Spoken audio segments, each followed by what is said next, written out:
ഉൽപ്പത്തി പുസ്തകം 4-ാം അധ്യായം 16-ാമത് വാക്യം. 4:16 4:16. അങ്ങനെ കയീൻ യഹോവയുടെ സന്നിധിയിൽ നിന്ന് പുറപ്പെട്ട് ഏദന് കിഴക്ക് നോദ് ദേശത്ത് ചെന്ന് പാർത്തു.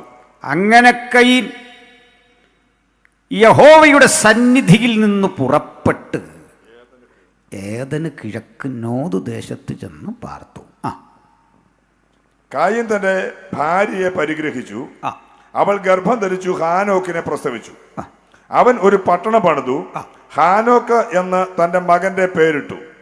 നിൽക്ക്, ഇവിടുന്ന് വരാവുന്നൊരു ചോദ്യമാണ്, ഈ കയീൻ്റെ ഭാര്യ ആരാ എന്നൊരു ചോദ്യം. അതിനൊക്കെ ഉത്തരം പണ്ടേ നമ്മൾ പറഞ്ഞു കഴിഞ്ഞതാണ്. പക്ഷെ ചിലർ ശ്രദ്ധിക്കാത്ത അതിലും വലിയൊരു ചോദ്യം അവിടെ കിടക്കുന്നു. നമ്മുടെ അറിവനുസരിച്ച് ആദം, ഹൗവ, കയീൻ ഭാര്യ, ഇപ്പോൾ ഒരു മകൻ, കൂടാതെ ശേത്തിനെ കൂടെ കൂട്ടിക്കോ, എല്ലാം കൂടെ കൂട്ടിയൊരു 6-7 പേര്. അടുത്ത വചനം പറയുക, കയീൻ ഒരു പട്ടണം പണിതു. 7 പേര് കൂടിയിട്ട് ഒരു പട്ടണം പണിയോ? 7 പേർക്ക് വേണ്ടി ഒരു പട്ടണം ഉണ്ടാവോ? എന്താ ഈ പട്ടണം? തിരക്കേറിയ വീഥി, മോട്ടോർ വാഹനങ്ങളല്ലെങ്കിലും അന്നത്തെ വാഹനം, കടകമ്പോളങ്ങൾ, ഇതൊക്കെ ഉള്ളത് ഒരു പട്ടണം. 7 പേർക്കൊരു പട്ടണമോ? ഈ ചോദ്യം പലരും ചോദിച്ചിട്ടില്ല. മിക്കവാറും ആളുകൾ കയീൻ്റെ ഭാര്യയെക്കുറിച്ചുള്ള ഒരാകുലതയിലാണ്. ഒരു കാര്യം ഉറപ്പാ, കയീൻ്റെ ഭാര്യ ഉണ്ടാകുന്നു. നമ്മളത്രയും അറിഞ്ഞാൽ മതി. വല്ലവൻ്റെ കാര്യം അതിൽ കൊള്ളുമെന്ന് അറിയേണ്ട ആവശ്യം നമുക്കില്ല എന്നെ സംബന്ധിച്ചോളം. അതുകൊണ്ട് ഉത്തരവില്ലാഞ്ഞിട്ടല്ല, അതിൽ ഉത്തരവുണ്ടല്ലോ, നിങ്ങൾക്കറിയാം. അടുത്തത്, ഈ 7 പേർക്ക് വേണ്ടി പട്ടണമുണ്ടെന്ന് പറഞ്ഞാൽ ഇതിൻ്റെ അർത്ഥം നമുക്കറിയാവുന്ന 7 പേരുടെ പേരെ ഇതിലുള്ളൂ. ആദം 930 സംവത്സരം ജീവിച്ചിരുന്നു, പുത്രന്മാരെയും പുത്രിമാരെയും ജനിപ്പിച്ചു. മക്കളൊക്കെ ഇഷ്ടം പോലെ ഉണ്ട്, അവരുടെ മക്കളൊക്കെ ഉണ്ട്, വലിയ ജനാവലി. ഈ കാലത്തിനിടയ്ക്ക് കയീൻ ഹാബേലിനെ വധിക്കുന്നു. വധിക്കപ്പെട്ട ഹാബേലിൻ്റെ സ്ഥാനത്ത് പകരം ദൈവം ഒരു മകനെ കൊടുക്കുന്നു, ശേത്ത്. ഇനി അപ്പുറത്തത്, കയീൻ യഹോവയുടെ സന്നിധിയിൽ നിന്ന് പോയി. അവനും ഒരു തലമുറയുണ്ടാകുന്നു. ആ തലമുറയിൽ കയീൻ്റെ മകൻ്റെ പേര് ഹാനോക്ക് എന്നാണ്.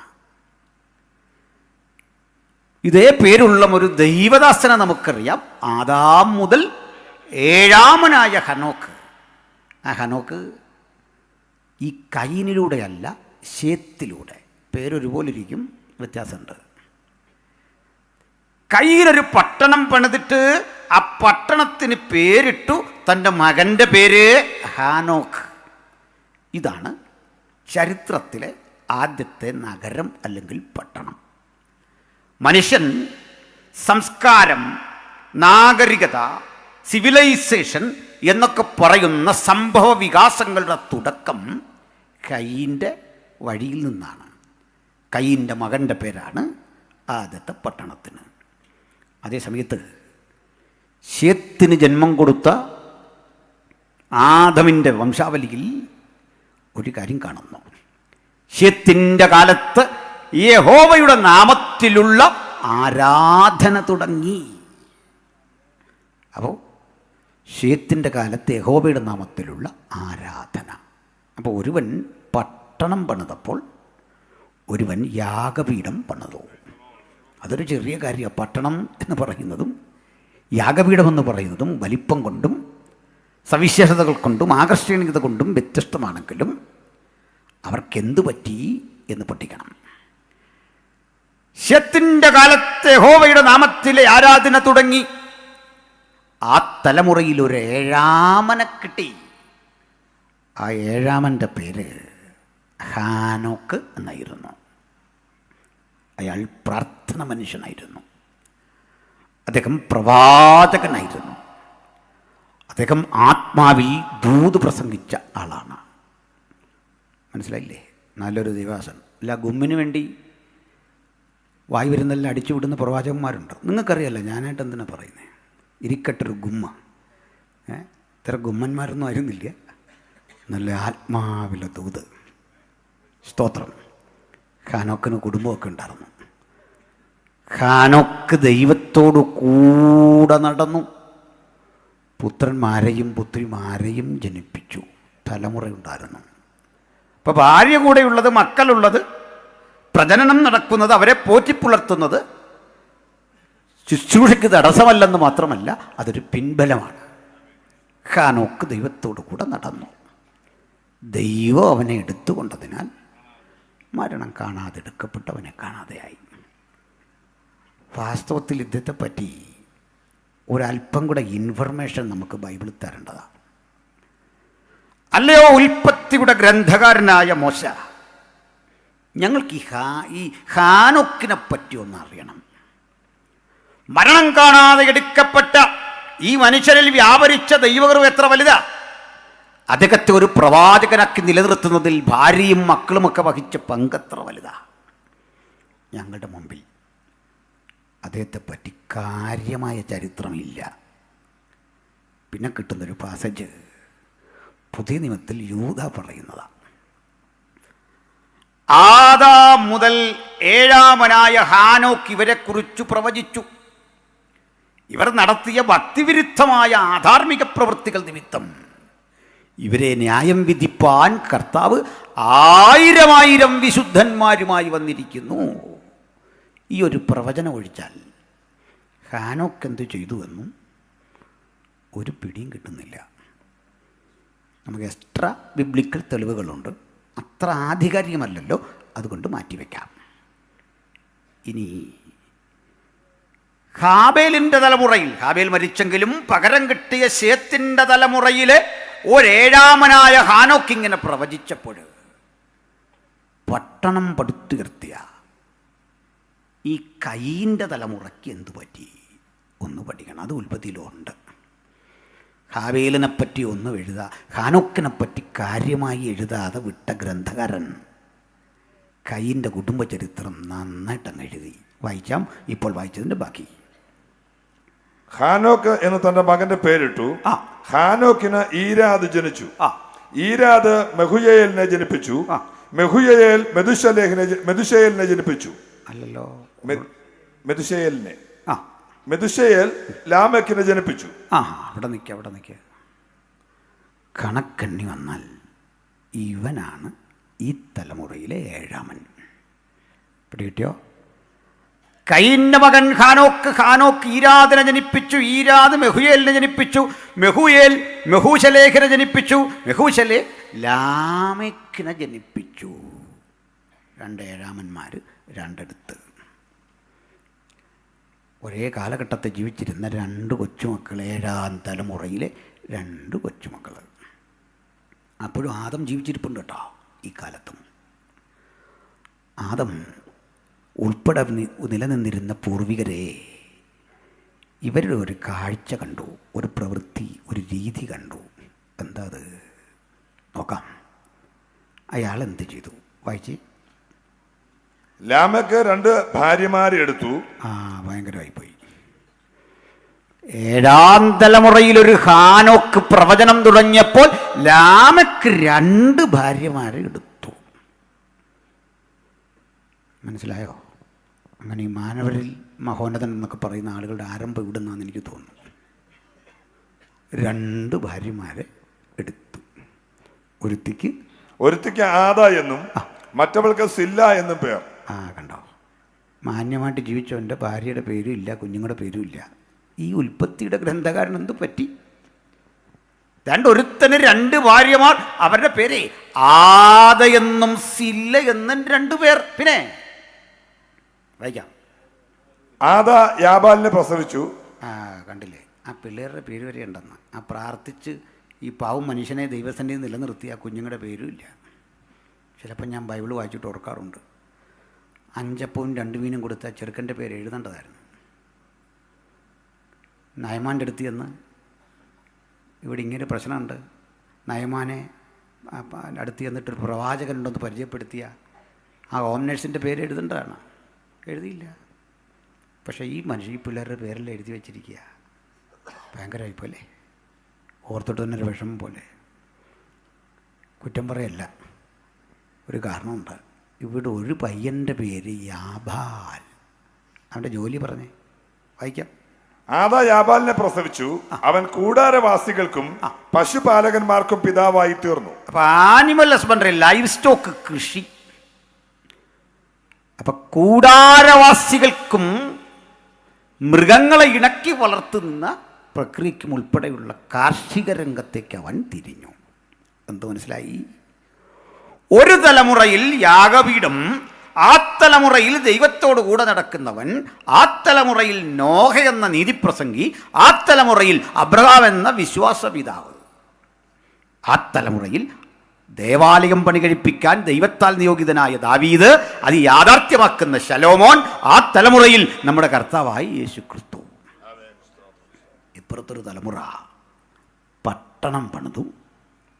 പട്ടണം പണിതവൻ്റെ കൊച്ചുമക്കൾ ലോകത്താദ്യം ബഹുഭാര്യത്വം അഥവാ പോളിഗമി ആരംഭിച്ചു. ആ പോളിഗമിയിൽ ഉരുത്തിരിഞ്ഞ മക്കളിൽ ഒരുത്തൻ മോശമല്ല. അവനാണ് കൂടാരവാസികൾക്കും പശുപാലകന്മാർക്കും പിതാവായി. അവന്റെ സഹോദരന് യൂബാൽ എന്ന് പേർ. അവന്റെ പണി നോക്കി പാട്ടുകാർ ശ്രദ്ധിച്ചു. ഇവൻ കിന്നരവും വേണുവും പ്രയോഗിക്കുന്ന എല്ലാവർക്കും പിതാവായി തീർന്നു. The first artist in the world. ലോകത്തിലെ ആദ്യത്തെ കലാകാരന്മാർ ഇവരായിരുന്നു. കിന്നരം വായിക്കുന്നവർക്ക് പിതാവായി, സുഷിരവാദ്യം പ്രയോഗിക്കുന്നവർക്ക് പിതാവായി. ഇതിവിടുന്ന് ആരംഭിച്ചു കല, സംഗീതം. മനസ്സിലാകുന്നോ? ബാബുശാൻ ആത്മാർത്ഥമായിട്ട് ശ്രദ്ധിക്കുന്നു. നമ്മൾ ഇത്തിരി കാര്യം പറഞ്ഞിട്ടുണ്ട്, കല വന്നൊക്കെ അല്ലേ? സ്തോത്രം. കലയും സംഗീതവും ഒക്കെ പിറവി കൊണ്ട വീടാണത്. നാഗരികത തുടങ്ങിയ കുടുംബം അത്. അഭിവൃദ്ധിയുടെ മണ്ഡലത്തിലേക്ക് മനുഷ്യരാശിക്ക് ഉയരാൻ വേണ്ട കാർഷിക വൃത്തിയും മൃഗസംരക്ഷണവും ഒക്കെ തുടങ്ങിയ കുടുംബം. ഇനി ഒന്നുകൂടി വായിച്ചേ. സില്ല തൂബൽ കയ്യിനെ പ്രസവിച്ചു. അവൻ ചെമ്പുകൊണ്ടും ഇരുമ്പുകൊണ്ടുമുള്ള ആയുധങ്ങളെ തീർക്കുന്നവനായി തീർന്നു. അല്ല, ഒന്നാം തരം ആയുധം, സൂപ്പർ പാര മുതലായ സകല ആയുധങ്ങളും തീർക്കുന്നവർക്ക് പിതാവ്. വടിവാളും അങ്ങനെ സകല ആയുധവും. ഒരു വീട്ടിലൊരപ്പൻ്റെ 3 മക്കളാ. ഒരുത്തൻ ഭയങ്കര കൃഷി, കന്നുകാലിയെ ഇണക്കി വളർത്തുക. അടുത്ത റൂമിലേക്ക് എന്നാൽ ഇങ്ങനെ സുഷിരവാദ്യം വായിക്കുക, കിന്നരം മിട്ടുക. അടുത്ത സ്ഥലത്തേക്ക് ചെന്നാൽ ആയോധന കലയാണ്. സിംഹവടിവിൽ നിവർന്ന്, സിംഹത്തഞ്ചം പിടിച്ച്, ഗജവടിവിൽ അമർന്ന്, ഇങ്ങനെയുള്ള ഒത്തിരി അഭ്യാസത്തിൻ്റെ കലകളും ശീലങ്ങളും കൊണ്ട് അപ്പുറത്ത്. എന്തൊരു വീടാന്നോർത്തേ. ഇനിയാണ് ഞെട്ടിപ്പിക്കുന്ന അടുത്തൊരു യാഥാർത്ഥ്യം. വായിച്ചേ. തൂബൽ കയ്യിന്റെ പെങ്ങൾ നയമ ലാമെക്ക് തന്റെ ഭാര്യമാരോട് പറഞ്ഞത്. ആ പെൺകുട്ടിയുടെ ജോലി ഒന്നും അവിടെ പറയുന്നില്ല, വിട്ടേക്ക്. അടുത്തത്. ആദയും സില്ലയുമായുള്ളവരെ ഈ മനുഷ്യൻ്റെ ഒരു ദിവസം ഭാര്യമാരെ അടുത്ത് വിളിച്ചു. ഒരു പാട്ട്. അത് പാട്ടാണെന്നറിയുന്നത് ബൈബിളിൽ അതിൻ്റെ രീതികൾ പാട്ട് പോലെയാണ്, ആലപിച്ചാലും പാട്ട് പോലെയാണ്. ഹീബ്രുവിൽ കറക്റ്റ് അത് പാട്ട് തന്നെയാണ്. അപ്പോൾ ഭാര്യമാരെ വിളിച്ചു പാടുന്ന പാട്ടാണ് ലോകത്തിലെ ആദ്യത്തെ കവിത. ആദ്യത്തെ പാട്ട്, ഫസ്റ്റ് പോയട്രി. ഈ വീടിനെപ്പറ്റി ആലോചിച്ച് നോക്കിക്കേ. എന്തൊക്കെയുണ്ട്? പട്ടണം തുടങ്ങി, കല ആരംഭിച്ചു, കാർഷിക വൃത്തി തുടങ്ങി, പിന്നെ സംഗീതം ആരംഭിച്ചു, ആയുധം രാഗിമിനുക്കി അവരനെ ആക്രമിക്കുന്ന പ്രതിരോധം തീർത്തു. ഇപ്പോഴിതാ സംഗീതം, മനോഹര കവിത. കവിതയിലെ വരികളിലൂടെ പോകാം, വായിക്കാം. ആദയും സില്ലയുമായുള്ളവരെ എന്റെ വാക്ക് കേൾപ്പീൻ. ആദയും സില്ലയുമായുള്ളവരെ എന്റെ വാക്ക് കേൾപ്പീൻ. ലാമെക്കിൻ ഭാര്യമാരെ എന്റെ വചനത്തിന് ചെവി തരുവീൻ. എന്റെ മുറിവിന് പകരം ഞാനൊരു പുരുഷനെയും, എന്റെ മുറിവിന് പകരം ഞാനൊരു പുരുഷനെയും, എന്റെ പരിക്കിന് പകരം ഒരു യുവാവിനെയും കൊല്ലും. അമ്പള. എന്താ ഈ പാട്ടിൻ്റെ അർത്ഥം? എന്തിനാണാവോ ബൈബിളിൽ എഴുതി വെച്ച് ഇവനാരാൻ്റെ കൊല്ലുമെന്ന്? ഇത് വേണമായിരുന്നു. ഇത് വായിച്ചിട്ട് വല്ല ചൈതന്യമുണ്ടോ, വല്ല ആനന്ദമുണ്ടോ? ഒരു അധ്യായം മുഴുവൻ ഇവൻ്റെ കൊല, അവൻ്റെ വീട്, അവൻ്റെ പട്ടണം, അവൻ്റെ ഭാര്യ. അവസാനം പറയുകയും പറഞ്ഞു നിർത്തുക, കൊല്ലും. ബൈബിളിൽ രേഖപ്പെടുത്തിയ ആദ്യത്തെ കവിതയിലുണ്ടൊരു കൊലയുടെ മണം, ഒരു രക്തഗന്ധം. ഇത് എവിടുന്ന് വന്നെന്നറിയണ്ടേ? ഇവനെ തുടങ്ങിയല്ല, വല്യപ്പൻ കൊന്നു തുടങ്ങി. 6ാം തലമുറയുടെ കയ്യിലേക്ക് വരുമ്പോൾ അതിന് വീര്യം കൂടിയിട്ട് പറയുക, ഇനിയും കൊല്ലും. കൊല പരാജിതൻ്റെ ആയുധമാണ്. ആയുധം പരാജയപ്പെട്ടവൻ്റെ ആയുധം തന്നെയാണ്. ജയിച്ചവൻ മരിച്ച് ജയിച്ചവനാണ്. ഹല്ലേലൂയ. ഇന്ന് രാത്രി ഏത് ആയുധവും കണ്ടിട്ട് ഭക്തൻ പറയണം, നിനക്കെതിരെ വരുന്ന ഒരായുധവും ഫലിക്കുകയില്ല. ഹല്ലേലൂയ. അപ്പോഴേ ജയാളിയായവൻ ഇത്തരം ആയുധങ്ങളെ നേരിട്ട് അതിൻ്റെ മുഴുവൻ ശക്തിയെയും കാൽവട കൊലമരത്തിൽ ആത്യന്തികമായി തകർത്ത് ശത്രുപക്ഷത്തെ തോൽപ്പിച്ച് ജയമെടുത്തൊരു ചരിത്രം എനിക്കും നിങ്ങൾക്കും ആവേശം പകരാൻ ഇന്ന് രാത്രി ഉണ്ടെങ്കിൽ ഈ പ്രഭാഷണത്തിന്റെ ആമുഖമായി അവിടെ ഉയർത്തിക്കൊണ്ട് ഞങ്ങൾ വിളിച്ചു പറയട്ടെ, മറ്റൊരുത്തരിലും രക്ഷയില്ല. നാം രക്ഷിക്കപ്പെടുവാൻ ആകാശത്തിന് കീഴിൽ മനുഷ്യരുടെ ഇടയിൽ നൽകപ്പെട്ട വേറെ ഒരു നാമവും ഇല്ല. സ്തോത്രം. അതുകൊണ്ട് ഇവൻ പാടി നിർത്തുക. കയ്യിന് വേണ്ടി 7 ഇരട്ടി പകരം ചെയ്യുമെങ്കിൽ, കയ്യിന് വേണ്ടി 7 ഇരട്ടിയാണ് പ്രതികാരമെങ്കിൽ, ലാമെക്കിന് വേണ്ടി 77 ഇരട്ടി പകരം ചെയ്യും. എന്തൊരു മനുഷ്യനാ! എത്ര ബൈബിൾ പഠിച്ചാലും, എവിടെ പെൻഡറ്റുക്ക് പഠിച്ചാലും, ഏത് വ്യാഖ്യാനം എടുത്താലും ഇതിന് ഉത്തരം കിട്ടത്തില്ല. ഈ വ്യാഖ്യാതാക്കൾക്കൊരു പ്രത്യേകതയുണ്ട്. ഈ രക്ഷ നഷ്ടപ്പെടുമോ ഇല്ലയോ എന്നൊക്കെ ചോദിച്ചെഴുതിയ നല്ല പുസ്തകമുണ്ട്. അന്യഭാഷ നിന്ന് പോയോ എന്നൊക്കെ ചോദിച്ചെഴുതുന്നുണ്ട്. ഉത്തരം കിട്ടാതെ വിഷമിക്കുമ്പോൾ ഒരു കാച്ച വിസ്താരഭയത്താൽ വിട്ടുകളയുന്നു. വിസ്താരഭയമൊന്നും അല്ലത്, അത് ഭയമാണ്, ശരിക്കുമുള്ള ഭയമാന്നേ. എന്തിനാ വിസ്തരിച്ചുകൊണ്ട് ഭയം വരുമോ? 1400 പേജ് എഴുതി വേറെ കാര്യമില്ല എഴുതിയിട്ടേ കാര്യത്തോടെടുക്കും പറയാം വിസ്താരഭയത്താൽ അത് കൈവച്ചാൽ മതി. ചില ആൾ പറയില്ല, എൻ്റെ സാക്ഷി ഇന്നും നാളെ എന്നും പറഞ്ഞാൽ തീരുകയില്ല. ഇവനെ കൊണ്ട് ഇവിടെ അങ്ങ് നിർത്തണം, പറയാൻ പറയണം, ഞങ്ങൾ പോകുന്നില്ല. മനസ്സിലായില്ലേ? നീ അങ്ങ് പറഞ്ഞു തീർക്ക്. ഇത് കേട്ട് കേട്ട് കേട്ടും മടുത്തു. മനസ്സിലായില്ലേ? എൻ്റെ സാക്ഷി ഇന്നും നാളെ എന്നും പറഞ്ഞാൽ പിന്നെ ഇത്ര പറയാൻ വയ്യാത്ത കാര്യം എന്തിനാണ് ഈ പറയുന്നത്? എൻ്റെ നിങ്ങളുടെ അവൻ്റെ എല്ലാം സാക്ഷി ഒന്നേ ഉള്ളത് അറിയില്ല പലർക്കും. പൗലോസിൻ്റെ സാക്ഷി, എൻ്റെ സാക്ഷി, നിങ്ങളുടെ സാക്ഷി, എല്ലാവരുടെ സാക്ഷ്യത്തിൻ്റെ വില യേശുവിൻ്റെ രക്തമാണ്. ഒറ്റ വില. പൗലോസ് അതിലൂടെ ഇങ്ങനെ ചുരുക്കി, അറിയാതെ ചെയ്യുകയാൽ എനിക്ക് കരുണ ലഭിച്ചു. ഇതാ സാക്ഷി. അപ്പോൾ വിടാം, നമുക്ക് ഇവനെ പിടിക്കണം. ബൈബിൾ മുഴുവൻ വായിക്ക്, നമുക്ക് ഇതിന് ഉത്തരം കണ്ടെത്തണം. ക്രിമിനോളജി പഠിച്ചവരൊക്കെ ഉണ്ടെങ്കിൽ ഇതാരെ കൊല്ലുമെന്ന് ഇവൻ പറഞ്ഞ് ഇവൻ കൊന്നോ ഈ കാര്യമൊക്കെ അറിയാം. വളരെ ബന്ധപ്പെട്ട് ഇവൻ്റെ ശബ്ദം, സാഹചര്യ തെളിവുകൾ ഒക്കെ വെച്ച് പഠിച്ചപ്പോൾ മനസ്സിലായി ഇവൻ ടാർഗറ്റ് ചെയ്ത് ആരെയാണെന്നറിയണ്ടേ. പറയാം, ഇവനെ അക്ഷരാർത്ഥത്തിൽ കൊലപ്പെടുത്താൻ കഴിയുന്ന മനുഷ്യരൊന്നും അവിടെ ഇല്ലെന്നേ. അവൻ കരുത്തനാ, അവൻ്റെ മകൻ കരുത്തനാ. അവൻ്റെ മകൻ്റെ പക്കൽ ആയുധമുണ്ട്. ആയുധം കയ്യിലെന്തൊരു മകൻ്റെ അപ്പനെ അങ്ങനെ വന്നൊന്നും ആക്രമിച്ചു കൊല്ലാൻ വയ്യ. അപ്പോൾ ഈ മുറിവെന്താ? ഒരക്ഷരാർത്ഥ മുറിവല്ല. ഈ മുറിപ്പെടുത്തിയവൻ ആരാന്നറിയണ്ടേ? സമകാലികനായി മറ്റൊരു മനുഷ്യൻ അവിടെ ജീവിച്ചിരിപ്പുണ്ട്.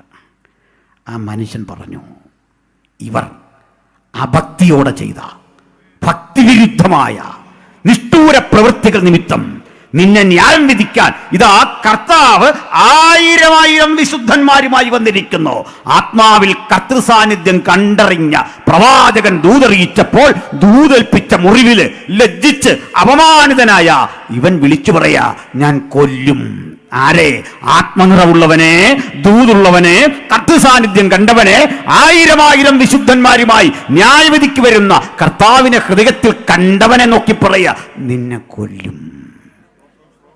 ഉപയോഗിക്കപ്പെടുന്ന ദൈവദാസന്മാരെ ജയിലറയിലിടുമ്പോൾ, അവർക്കെതിരെ ആയുധം പ്രയോഗിക്കുമ്പോൾ, അവരെ ഉന്മൂലനം ചെയ്യാൻ വേണ്ടി തയ്യാറെടുക്കുമ്പോൾ 1000 വിശുദ്ധന്മാർ അവരുടെ അകമ്പടി സേവിച്ചുകൊണ്ട് ധന്യനായ ഏകാധിപതി, താൻ മാത്രം അമർത്യതയുള്ളവൻ, അടുത്തുകൂടാതെ വെളിച്ചത്തിൽ വസിക്കുന്ന ദൈവത്തിന്റെ സാന്നിധ്യം കണ്ട അവർ ഇഹത്തിൽ നിന്ന് വിട്ടുപോകുന്നത്.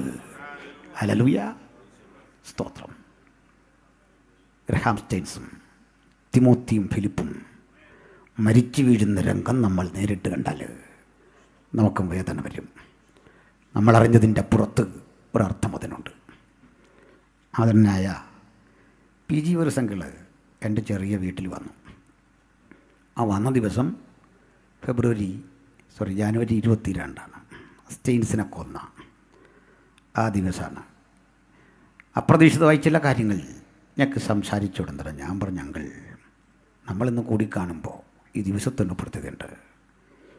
25 വർഷങ്ങൾക്ക് മുമ്പ് ഒറീസയിൽ 2 പിഞ്ചോമനകളും ആ പ്രിയപ്പെട്ടനും മരിച്ചു. അദ്ദേഹം ആ ലൈവ് വീഡിയോയിലൊരു കാര്യം പറഞ്ഞു. സ്റ്റെയിൻസിനെ അതിശക്തമായ വിധത്തിൽ പിടിച്ചു കുനിച്ചു നിർത്തി കയ്യിലൊരു കഠാരയെടുത്ത് പുറത്തും അകത്തും കുത്തി വലിച്ചു. ഞാൻ പറഞ്ഞു, നോ അങ്കിൾ, ബാൻ ചെയ്യല്ലേ. അദ്ദേഹം പറഞ്ഞല്ല, കുത്തി മുറിവേൽപ്പിച്ച് അങ്ങനെ ചുടുരക്തം ഒറീസയുടെ മണ്ണിലൊഴുക്കി. അത് കണ്ടിരിക്കുക കുഞ്ഞുങ്ങൾ രണ്ടും അകത്ത്. ജീപ്പിൽ നിന്ന് പുറത്തു വരാൻ വയ്യ. എന്നിട്ടാ പെട്രോൾ ഒഴിച്ച് കത്തിക്കുന്നേ. പുറത്തേക്ക് ചാടുവാൻ വെമ്പിയ കുഞ്ഞുങ്ങളെ തൃശൂലം കൊണ്ട് കുത്തിയെടുത്ത് തിരിച്ച് തീയിലിട്ട് കത്തിക്കുമ്പോൾ ഞങ്ങളുടെ ആവേശത്തിനൊന്നും ഒരു കുറവില്ല. ഇതും കൊണ്ടൊന്നും ഞങ്ങൾ പിന്തിരിഞ്ഞോടില്ല. ഇന്ന് രാത്രി ദൈവത്തിൻ്റെ വചനം കേൾക്കുന്ന സഹോദരീ സഹോദരന്മാർക്കുള്ളിൽ തുടിക്കുന്ന യേശുവിൻ്റെ രക്തം സിരാനരമ്പുകളിൽ ഒഴുകുന്ന ചില കുഞ്ഞുങ്ങളെങ്കിലും പറയട്ടെ, ഞങ്ങൾ പിന്തിരിഞ്ഞോടൂല. എവിടെ അവർ വീണ് മരിച്ചോ അവിടെ നിന്ന് പ്രസംഗിക്കാൻ ഒരവസരം തരണമേ. പ്രാർത്ഥിച്ചാട്ട മക്കൾ. എന്തു പറ്റി? നിങ്ങൾക്ക് തോന്നുന്നുണ്ടോ അവർ മരിച്ചു വീഴുമ്പോൾ നിസ്സഹായരാണെന്ന്? ഇല്ല. 1000 വിശുദ്ധന്മാർ, കോടാനുകോടി ദൂതഗണങ്ങൾ, സുസ്മേരവരതനായി യേശുവിൻ്റെ സാന്നിധ്യം അവർ കണ്ട് കണ്ട് കണ്ട് കണ്ട് വിട്ടു പിരിഞ്ഞു ക്രിസ്തുവിനോട് കൂടെ. ഈ അനുഭവം അത്. അതുകൊണ്ടേ നാളെ എനിക്കും നിങ്ങൾക്കും എതിരെ ഒരു പീഡ വന്നാലും പേടിക്കാനൊന്നുമില്ലെന്ന്. ഒരു ഭയത്തിൻ്റെ ആവശ്യമില്ല. നമുക്ക് പറയാം, ഏത് ജയിലിലിട്ടാലും കനത്തായുധം വീശിയാലും ഞങ്ങൾ പിന്തിരിഞ്ഞോടാതെ അങ്ങയെക്കുറിച്ച് പാടും, അങ്ങയെക്കുറിച്ച് പ്രസംഗിക്കും. അവസാന ശ്വാസം വരെ അങ്ങയ്ക്ക് വേണ്ടി ധീരം നിൽക്കും. ഹല്ലേലൂയ. അപ്പോൾ പ്രയോജനപ്പെടുന്ന ദൈവവൃത്തനായ ഹാനോക്കിനെ കുറിച്ച് ഈ ലാമേക്ക് പറയാം, ഞാൻ അവനെ കൊല്ലും. നമ്മൾ കണ്ടോ കൊല്ലുമെന്നൊരുത്തം പറഞ്ഞാൽ നമ്മൾ മിനിസ്ട്രി ഒന്നും നിർത്തണ്ട. പലരും എന്നോട് പറഞ്ഞിട്ടുണ്ട് കൊല്ലുമെന്ന് പറഞ്ഞ പോലെ പലരും എത്രയോ പേര് നമ്മൾ പറഞ്ഞിട്ട് പരിഗണിക്കുമെന്ന്. ഇത് രണ്ടും നടക്കുകയല്ല, ഓർത്തോണം. അങ്ങനെ മനുഷ്യൻ പരിഗണിച്ചാൽ അതും കാര്യമില്ല, കൊല്ലുമെന്ന് പറഞ്ഞാൽ അതിനും കാര്യമില്ല. ഇതുകൊണ്ടൊന്നും നമ്മൾ നമ്മുടെ ജോലി അവസാനിപ്പിച്ച് പോവില്ല. അവസാന നിമിഷം വരെ പോരാടണം. ഇത് പോരാടി മരിക്കാനുള്ള ജീവിതം യേശുവിന് വേണ്ടി. ഇവിടെ എന്തൊറ്റി ഇവനിങ്ങനെ വീമ്പിളക്കിയപ്പോൾ ലോകചരിത്രത്തിൽ ആദ്യ ഭീഷണി കേട്ട ദൈവാസൻ്റെ പേര് ഹാനോക്ക് കൊല്ലുമെന്ന്. തമ്പുരാൻ അന്ന് തീരുമാനിച്ചു. അവൻ്റെ അജണ്ട വെട്ടിയിട്ടേ ഉള്ളൂ, അവൻ്റെ ആ പദ്ധതി വെട്ടിയിട്ടേ ഉള്ളൂ. കുഞ്ഞെ, അവൻ നിന്നെ കൊല്ലുമെന്ന് പറഞ്ഞ ഒരു കാര്യം മനസ്സിലാക്കിക്കൊള്ളണം. നിനക്ക് മരണഭീതി വേണ്ട. നിന്നെ മരണം കാണാതെ, മരണത്തിൻ്റെ ആ തണുത്ത കരങ്ങൾ നിന്നെ തൊടാതെ, മരണം നിന്നെ തൊടാതെ, മരണം കാണാതെ നിന്നെ എടുക്കാൻ ബലവത്തായ കരങ്ങൾക്ക് കീഴിലാ ഞാൻ. അതുകൊണ്ട് ആ കരം കൊണ്ടാ നിന്നെ ഞാൻ തൊട്ടുണർത്തുന്നത്. ആ കരത്തിന്റെ കീഴിലാ നമ്മളൊന്ന് പറഞ്ഞട്ടെ. ഹല്ലേലൂയ. അവൻ മരണം കാണാതെ എടുക്കപ്പെട്ടു.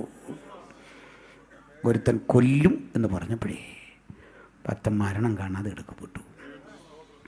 നമ്മളിതിനെ വിടുതൽ എന്നൊക്കെ പറയുന്നത് മനസ്സിലായോ? അല്ലെ, ചില യോഗങ്ങളിൽ ചെന്ന വിടുതലുണ്ടോയെന്ന് ചോദിച്ചാൽ ഉണ്ട്. ഈ ഐഡിയ റേഞ്ച് തരുന്ന പോലെയാണ്. ഏതാണ്ടൊക്കെ ഒരു പരിപാടി ഉണ്ട്, ഇല്ലെന്നൊന്നും എനിക്ക് അഭിപ്രായമില്ല. മനസ്സിലായി? നെറ്റും ഇല്ല, ഇടയ്ക്കിടയ്ക്ക് മിന്നൽ, പിന്നെ കാണുന്നത് ഇങ്ങനെ കിടന്ന് കറങ്ങുന്ന. കാരണം എന്താ? ചാർജ് ചെയ്യുന്നുണ്ട്, പരിപാടിയെല്ലാം ഉണ്ട്, പക്ഷേ ഏതാണ്ടൊരു അതിർത്തി. ഇവിടെ ദൈവം തന്ന ഇങ്ങനൊന്നുമല്ല, അത് സമ്പൂർണ്ണമാണ്. ഇതിനായി വെള്ളമില്ലാത്ത പൊട്ടക്കിണറുകളെ പിന്നാലെ പോകാതെ സത്യസന്ധനായി ഇവൻ്റെ പാതയെ നമുക്ക് അനുഗമിക്കാം. നമുക്ക് യേശുവിന് വേണ്ടി നിൽക്കാം. Praise the Lord. സന്തോഷമല്ലേ? അപ്പോഴേ ഇവിടുന്ന് നമുക്ക് അല്പം കാര്യങ്ങൾ പറഞ്ഞ് മുമ്പോട്ട് പോകണം. ലോകചരിത്രത്തിൽ ആദ്യത്തെ നാഗരികത കൈൻ്റെ ജനറേഷനിൽ നിന്ന് വന്ന സംഗീതം അവിടെ നിന്ന് വന്ന. ഇനി നമുക്കൊരു കാര്യം ചെയ്യാം, നമുക്ക് ഇവരെപ്പറ്റി ഒന്ന് പഠിക്കാൻ ശ്രമിച്ചാൽ അവരെപ്പറ്റി പഠിക്കാൻ ഒറ്റ വഴിയുള്ളൂ, ഈ മണ്ണടരുകൾ കുഴിച്ചു മാറ്റുക. ഈ പറയപ്പെട്ട സ്ഥലങ്ങളെ ലൊക്കേറ്റ് ചെയ്തിട്ട് മൺകൂനകൾ മാറ്റി മാറ്റി മാറ്റി പഠിക്കുന്ന ഒരു ശാസ്ത്രവിദ്യയുണ്ട്. അതിൻ്റെ പേര് ആർക്കിയോളജി എന്നാണ്, പുരാവസ്തു ശാസ്ത്രം. പക്ഷേ ഹാനോക്കിനെ പറ്റി പഠിക്കാൻ മണ്ണ് ഒഴിച്ച് അയാളുടെ അസ്ഥി കിട്ടൂല. സംഗീതോപകരണങ്ങളുടെ ബാക്കി നിങ്ങൾക്ക് കിട്ടും. യാബാലിൻ്റെ അദ്ദേഹം ഇണക്കി വളർത്തിയ മൃഗങ്ങളുടെ ചരിത്രം നിങ്ങൾക്ക് കിട്ടും. അതിന് മണ്ണടരുകൾ കുഴിച്ച് കുഴിച്ച് താഴോട്ട് പഠിക്കണം. ഇനിയേ മറ്റവനുപയോഗിച്ച മാരകായുധങ്ങളുടെ അവശിഷ്ടം നിങ്ങൾക്ക് കിട്ടണോ, താഴേക്ക് പഠിക്കണം. ഹാനോക്കിനെ കുറിച്ച് അറിയണോ, ഉയരത്തിലവൻ്റെ സ്ഥാനം. മുകളിലേക്ക് ആ പഠനം പോകുന്നത്. ഒരു ഗവേഷണത്തിനും ബാക്കി വെക്കാതെ ഭക്തൻ എടുക്കപ്പെട്ടു, ദൈവത്തിൻ്റെ കരങ്ങളിൽ സുരക്ഷിതനാണ്. ഹല്ലേലൂയ. അതൊരു മിസ്റ്ററിയാണ്, മാറിയിരിക്കട്ടെ. ഇനി അവസാനം സുവിശേഷം പറയാൻ ഹാനോക്ക് വരുമോ മോശ വരുമോ എന്നൊക്കെ പറഞ്ഞ് വലിയ പ്രശ്നങ്ങൾ നടക്കുക. ആ പ്രശ്നം തുടരട്ടെ. നമ്മളിനി അതിൻ്റെ പേരിൽ തൽക്കാലം ഹാനോക്കിനെ ക്ഷണിക്കണ്ട. അദ്ദേഹത്തിൻ്റെ വഴിക്ക് പോട്ടെ. ഒരു കാര്യം ഉറപ്പാണ്, നമ്മൾ ഈ അടി വെക്കുന്നില്ലെന്നും അവർക്ക് വലിയ ഇൻട്രസ്റ്റ് ഇല്ല. അദ്ദേഹം വേറൊരു ലോകത്താണ്. സ്തോത്രം. അതേല്ല ആശുപത്രി, നിങ്ങൾ എൻ്റെ പേരിൽ കിടന്ന് ഈ അടി വെക്കേണ്ട ഒരു കാര്യമില്ലായിരുന്നു. ദൈവത്തിന് എന്നെക്കുറിച്ചുള്ള പദ്ധതികളൊക്കെ നടന്നു. ആമേൻ. ഇനിയേ ഒരു കാര്യം മനസ്സിലാക്ക്, ഈ കയ്യിൽ ആരംഭിച്ച പട്ടണം എവിടെ? മണ്ണിനടിയിൽ പോയി. പിന്നീട് പ്രബലങ്ങളായ 10-24 നാഗരികതകൾ, നമ്മുടെ ഇൻഡസ് വാലി അടക്കം, മെസപ്പൊട്ടേമിയ അടക്കം, അങ്ങ് ഈജിപ്ഷ്യൻ അടക്കം, ലോകത്തിലെ പ്രചാരസിദ്ധിച്ച നിരവധി പട്ടണ സമുച്ചയങ്ങൾ മണ്ണിനുള്ളിൽ താണുപോയി. പ്രളയം വന്നോ, ആക്രമണം നടന്നോ, പ്രകൃതിക്ഷോഭത്താലോ നൂറുകണക്കിന് പട്ടണങ്ങൾ, ആയിരക്കണക്കിന് പട്ടണങ്ങൾ, ലക്ഷക്കണക്കിന് രമ്യകർമ്മങ്ങൾ, കോടിക്കണക്കിന് മനുഷ്യർ അതിൻ്റെ ഉള്ളിൽ അമർന്നമർന്ന് ഞെരിഞ്ഞില്ലാതെയായി. എന്താണ് കാരണം? നഗരം പാപപങ്കിലമാണ്. നാഗരികത കല കൊണ്ട്, സംസ്കാരം കൊണ്ട്, ആയുധങ്ങൾ കൊണ്ട്, ആയോധന കല കൊണ്ട്, ഏറ്റുമുട്ടലുകൾ കൊണ്ട് പ്രസക്തമാണ്. പക്ഷേ ചോരയുടെ ഗന്ധം, വഞ്ചനയുടെ സാന്നിധ്യം, തെറ്റായ പ്രവണതകളുടെ സാന്നിധ്യം കൊണ്ട് മലീമസമായ ആ മണ്ഡലത്തിൽ ഇരുട്ട് വ്യാപരിച്ച് ഏത് നാഗരികതയ്ക്കും സമാന്തരമായി ഒരു അധോലോകം നിങ്ങൾക്ക് ദർശിക്കാം. ഏത് പട്ടണത്തിന്റെയും മറുവശത്ത് വ്യാജ ആത്മാക്കളുടെ ഒരു വ്യവഹാരം നിങ്ങൾക്ക് പരിശോധിക്കാം. ലോകത്തിലെ പ്രധാന പട്ടണങ്ങളിലെല്ലാം നിഗൂഢതയുടെ അത്തരം ശക്തികൾ ഇരിക്കുമ്പോൾ നമ്മളവ നോക്കി വിളിച്ചു പറയും അധോലോകം, അന്ധകാരത്തിന്റെ ലോകം. അന്ധകാരത്തിന്റെ ലോകം ഒരു ഗ്രാമത്തിലല്ല സ്ഥിതി ചെയ്യുന്നത്.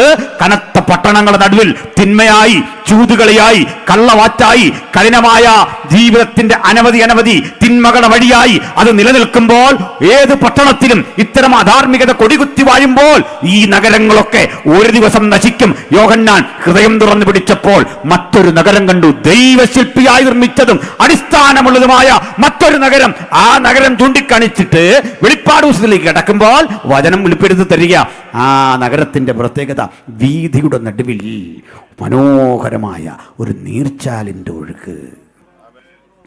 സകല പട്ടണങ്ങളും തകരുകയോ തകർന്നടിയാൻ കാത്തിരിക്കുകയോ ചെയ്യുന്നു. ഉലകത്തിൽ തകരാത്തൊരു പട്ടണവുമില്ല. സകല പട്ടണങ്ങളും തകരുമ്പോൾ ദൈവം ശില്പിയായി നിർമ്മിച്ചത്, അടിസ്ഥാനമുള്ളത്, ആ നഗരത്തെ അബ്രഹാം ദർശനത്തിൽ കണ്ടു. ആ നഗരത്തിൻ്റെ മനോഹാരിത ദൈവപുരുഷൻ വെളിപ്പാട് പുസ്തകം 22-ാം അധ്യായത്തിലൂടെ കൃത്യം ദർശിക്കുന്ന ഭാഗത്തേക്കാണ് നമ്മൾ വന്നത്. നമുക്ക് ഇനി വളരെ വേഗം മുമ്പോട്ട് പോകണം. ഇവിടെ കണ്ടെന്താ? വീഥിയുടെ നടുവിൽ ദൈവത്തിൻ്റെയും കുഞ്ഞാടിൻ്റെയും സിംഹാസനം. വായിച്ചോളൂ, തുടരാം. വീഥിയുടെ നടുവിൽ ദൈവത്തിന്റെയും കുഞ്ഞാടിന്റെയും സിംഹാസനത്തിൽ നിന്ന് പുറപ്പെടുന്നതായി പളുങ്ക് പോലെ ശുഭ്രമായ ജീവജല നദിയും അവൻ എന്നെ കാണിച്ചു. പളുങ്ക് പോലെ ശുഭ്രമായൊരു ജീവജല നദി അവൻ എന്നെ കാണിച്ചു. ഇവിടെ ലോകത്തിലെ സകല നാഗരികത, സിവിലൈസേഷൻ അഥവാ സിറ്റി, പട്ടണം, ഇവയെല്ലാം ഒരു നദിയുടെ തീരത്താണ്. നദീതീരങ്ങളിൽ ഇത്തരം പട്ടണങ്ങൾ വരാൻ കാരണമുണ്ട്. അന്ന് ഗതാഗതത്തിന് ഏറ്റവും ചിലവ് കുറഞ്ഞ സംവിധാനം ജലപാതയാണ്. അന്നും ഇന്നും ഇതാണ് ചിലവ് കുറവ്, ഇന്ധനം വേണ്ട. ഇതിപ്പോൾ ഇന്ധനം വേണമെങ്കിലും ചിലവ് താരതമ്യേന കുറവാണ്. പിന്നെ റീടാർ ചെയ്യുകയോ അങ്ങനെയുള്ള മെയിൻ്റനൻസ് ഒന്നും വേണ്ടല്ലോ. അങ്ങനെയൊക്കെയുള്ള ഗുണങ്ങളുണ്ട് ഈ ജലപാതയ്ക്ക്. ഗൾഫിലൊക്കെ പണ്ട് മനുഷ്യർ കപ്പലിലാണ് പോകുന്നത്. പൗലോസ് പായ്ക്കപ്പലിലാണ് ഉലകം ചുറ്റിയത് 3 തവണ. അപ്പോൾ ഹിപ്പാലസ് എന്നൊരു കൊടുങ്കാറ്റുണ്ടായിരുന്നു. പ്രത്യേകതരം കാറ്റാണ് ഹിപ്പാലസ്. എടി 45-ലാണ് ആ ഹിപ്പാലസിൻ്റെ ഗതി കണ്ടുപിടിക്കുന്നത്. കാറ്റതിന് മുമ്പേ ഉണ്ട്. ഈ കാറ്റുകളുടെ സഹായത്തോടെയാണ് ഈ വാസ്കോഡി ഗാമ അടക്കമുള്ള ആളുകൾ നമ്മുടെ ഇന്ത്യയിലേക്ക് വരുന്നത്. ഇപ്പം പായ്ക്കപ്പൽ തിരിച്ച് ഈ വാസ്കോഡി ഗാമയ്ക്ക് അവിടെ ചെല്ലാൻ 3.5 കൊല്ലം എടുത്തു, വസ്തുക്കളൊക്കെ ആയിട്ട് ചെല്ലാൻ വേണ്ടി. അപ്പോൾ പായ്ക്കപ്പലുകളിലെ യാത്ര ഒക്കെ നിലനിന്നിരുന്ന അത്തരം കാലം. അപ്പോൾ ഇതിലൂടെ ട്രേഡ് ആൻഡ് കൊമേഴ്സ് ശക്തിപ്പെട്ടിരുന്നൊരു കാലം. വഴികൾ ഇന്ന് കാണുന്ന നിലയിലല്ല, എങ്കിലും റോമിലൊക്കെ റോഡുണ്ട് കേട്ടോ.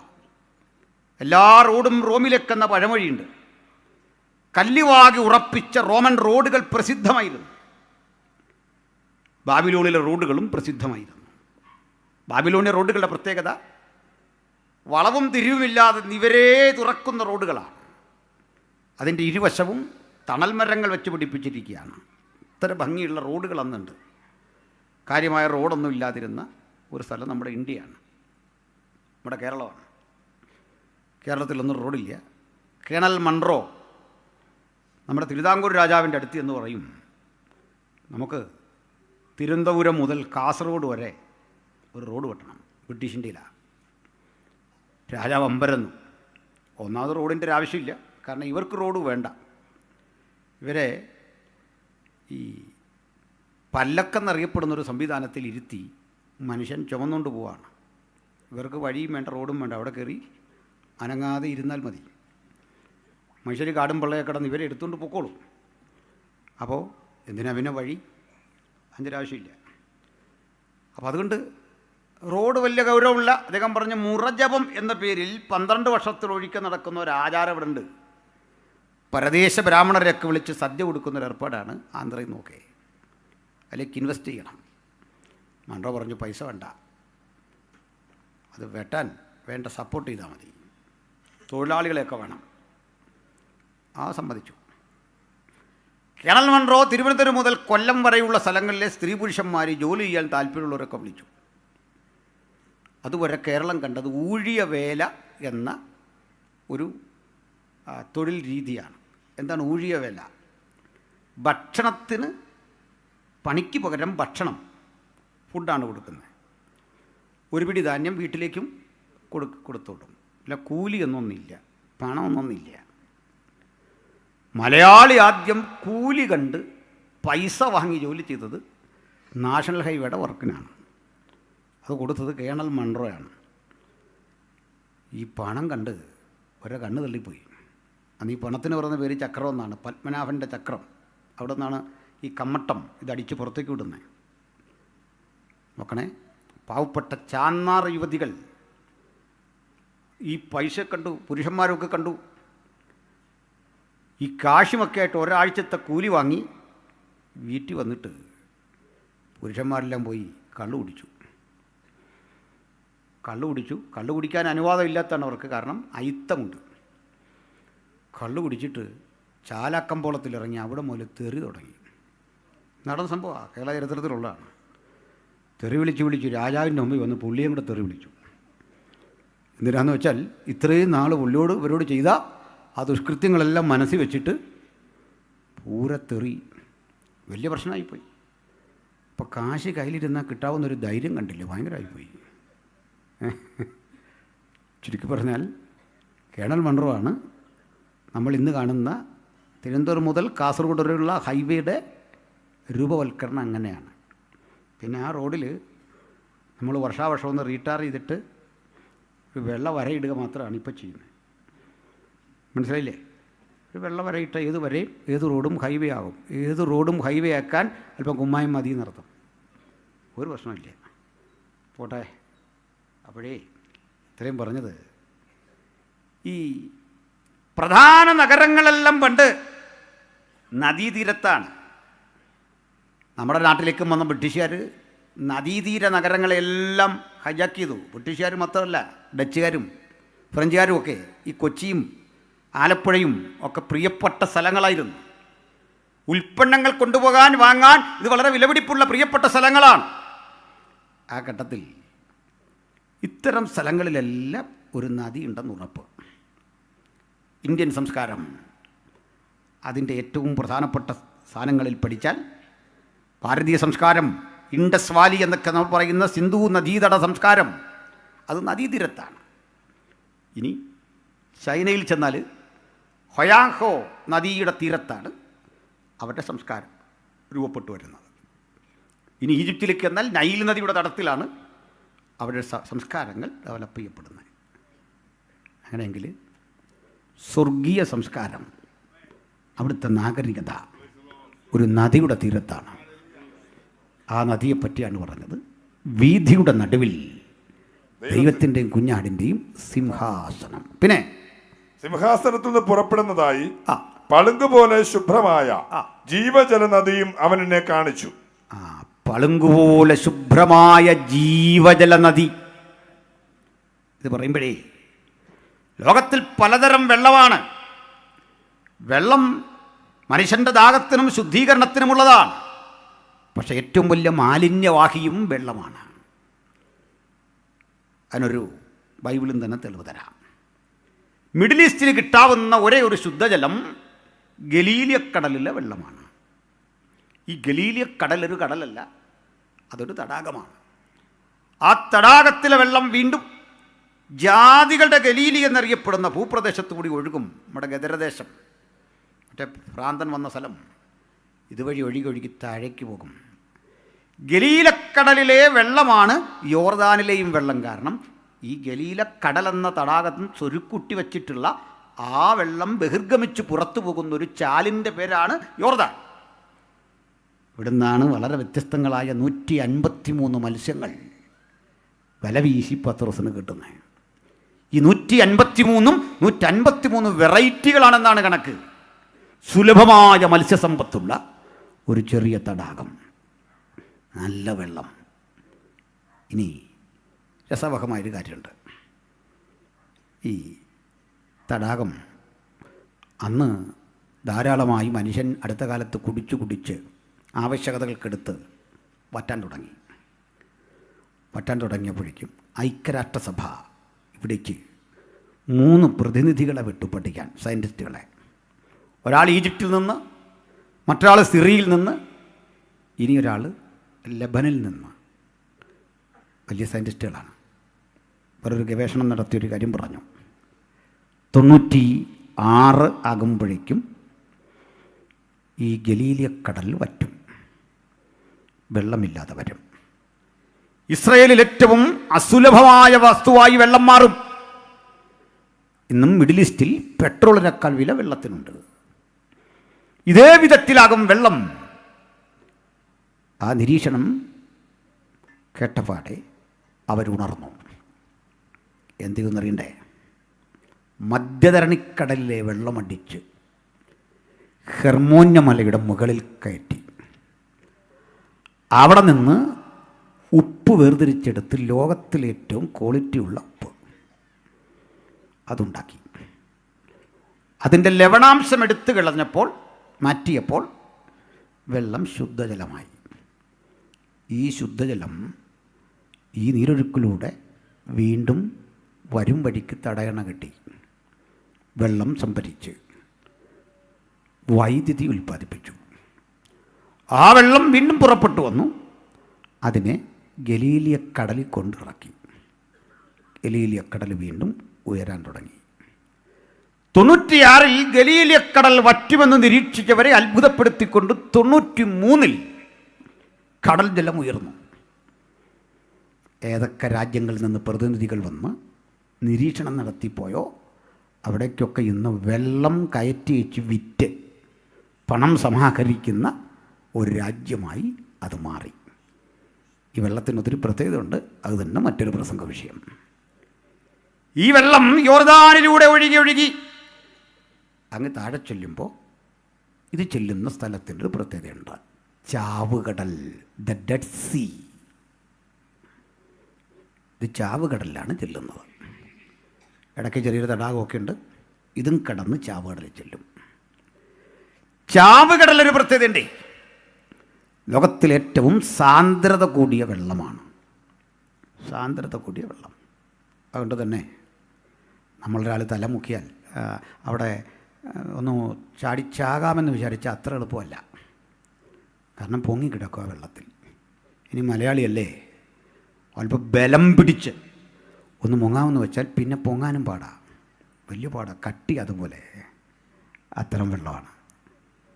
ഇനി ഒന്നുകൂടെ, ഈ ഗലീലക്കടലിലെ മത്സ്യങ്ങൾ പലഘട്ടം ഒഴുകി ജോർദാനിലൂടെ താഴെ വരും. പുതുമ തേടിപ്പോന്നാകാം. പക്ഷെ ചാവുകടലിലേക്ക് ചാടുകയും ചാവുകടലൊരടി ഈ മത്സ്യത്തിന് തിര ഒറ്റയടിക്ക് ഇവൻ പുറത്തിടും. 2 ചാട്ടം ചാടും. നമ്മളോർക്കും വിടുതലിൻ്റെ വലിയ ആരാധന ഉണ്ടാക്കുക, അതാ ഈ ചാട്ടമൊന്നും. ഈ പുതുമ തേടി ചിലരിങ്ങനെ ഒരു പോക്ക് പോയി അവസാനം ചാവുകളിലൊരടി, കരയ്ക്ക് 2 ചാട്ടം. കാക്ക പോലും വരില്ല ഇവനെ ഭക്ഷിക്കാൻ, ഉറുമ്പ് വരില്ല ഭക്ഷിക്കാൻ. അത് ജീർണിക്കാൻ കാലമെടുക്കും.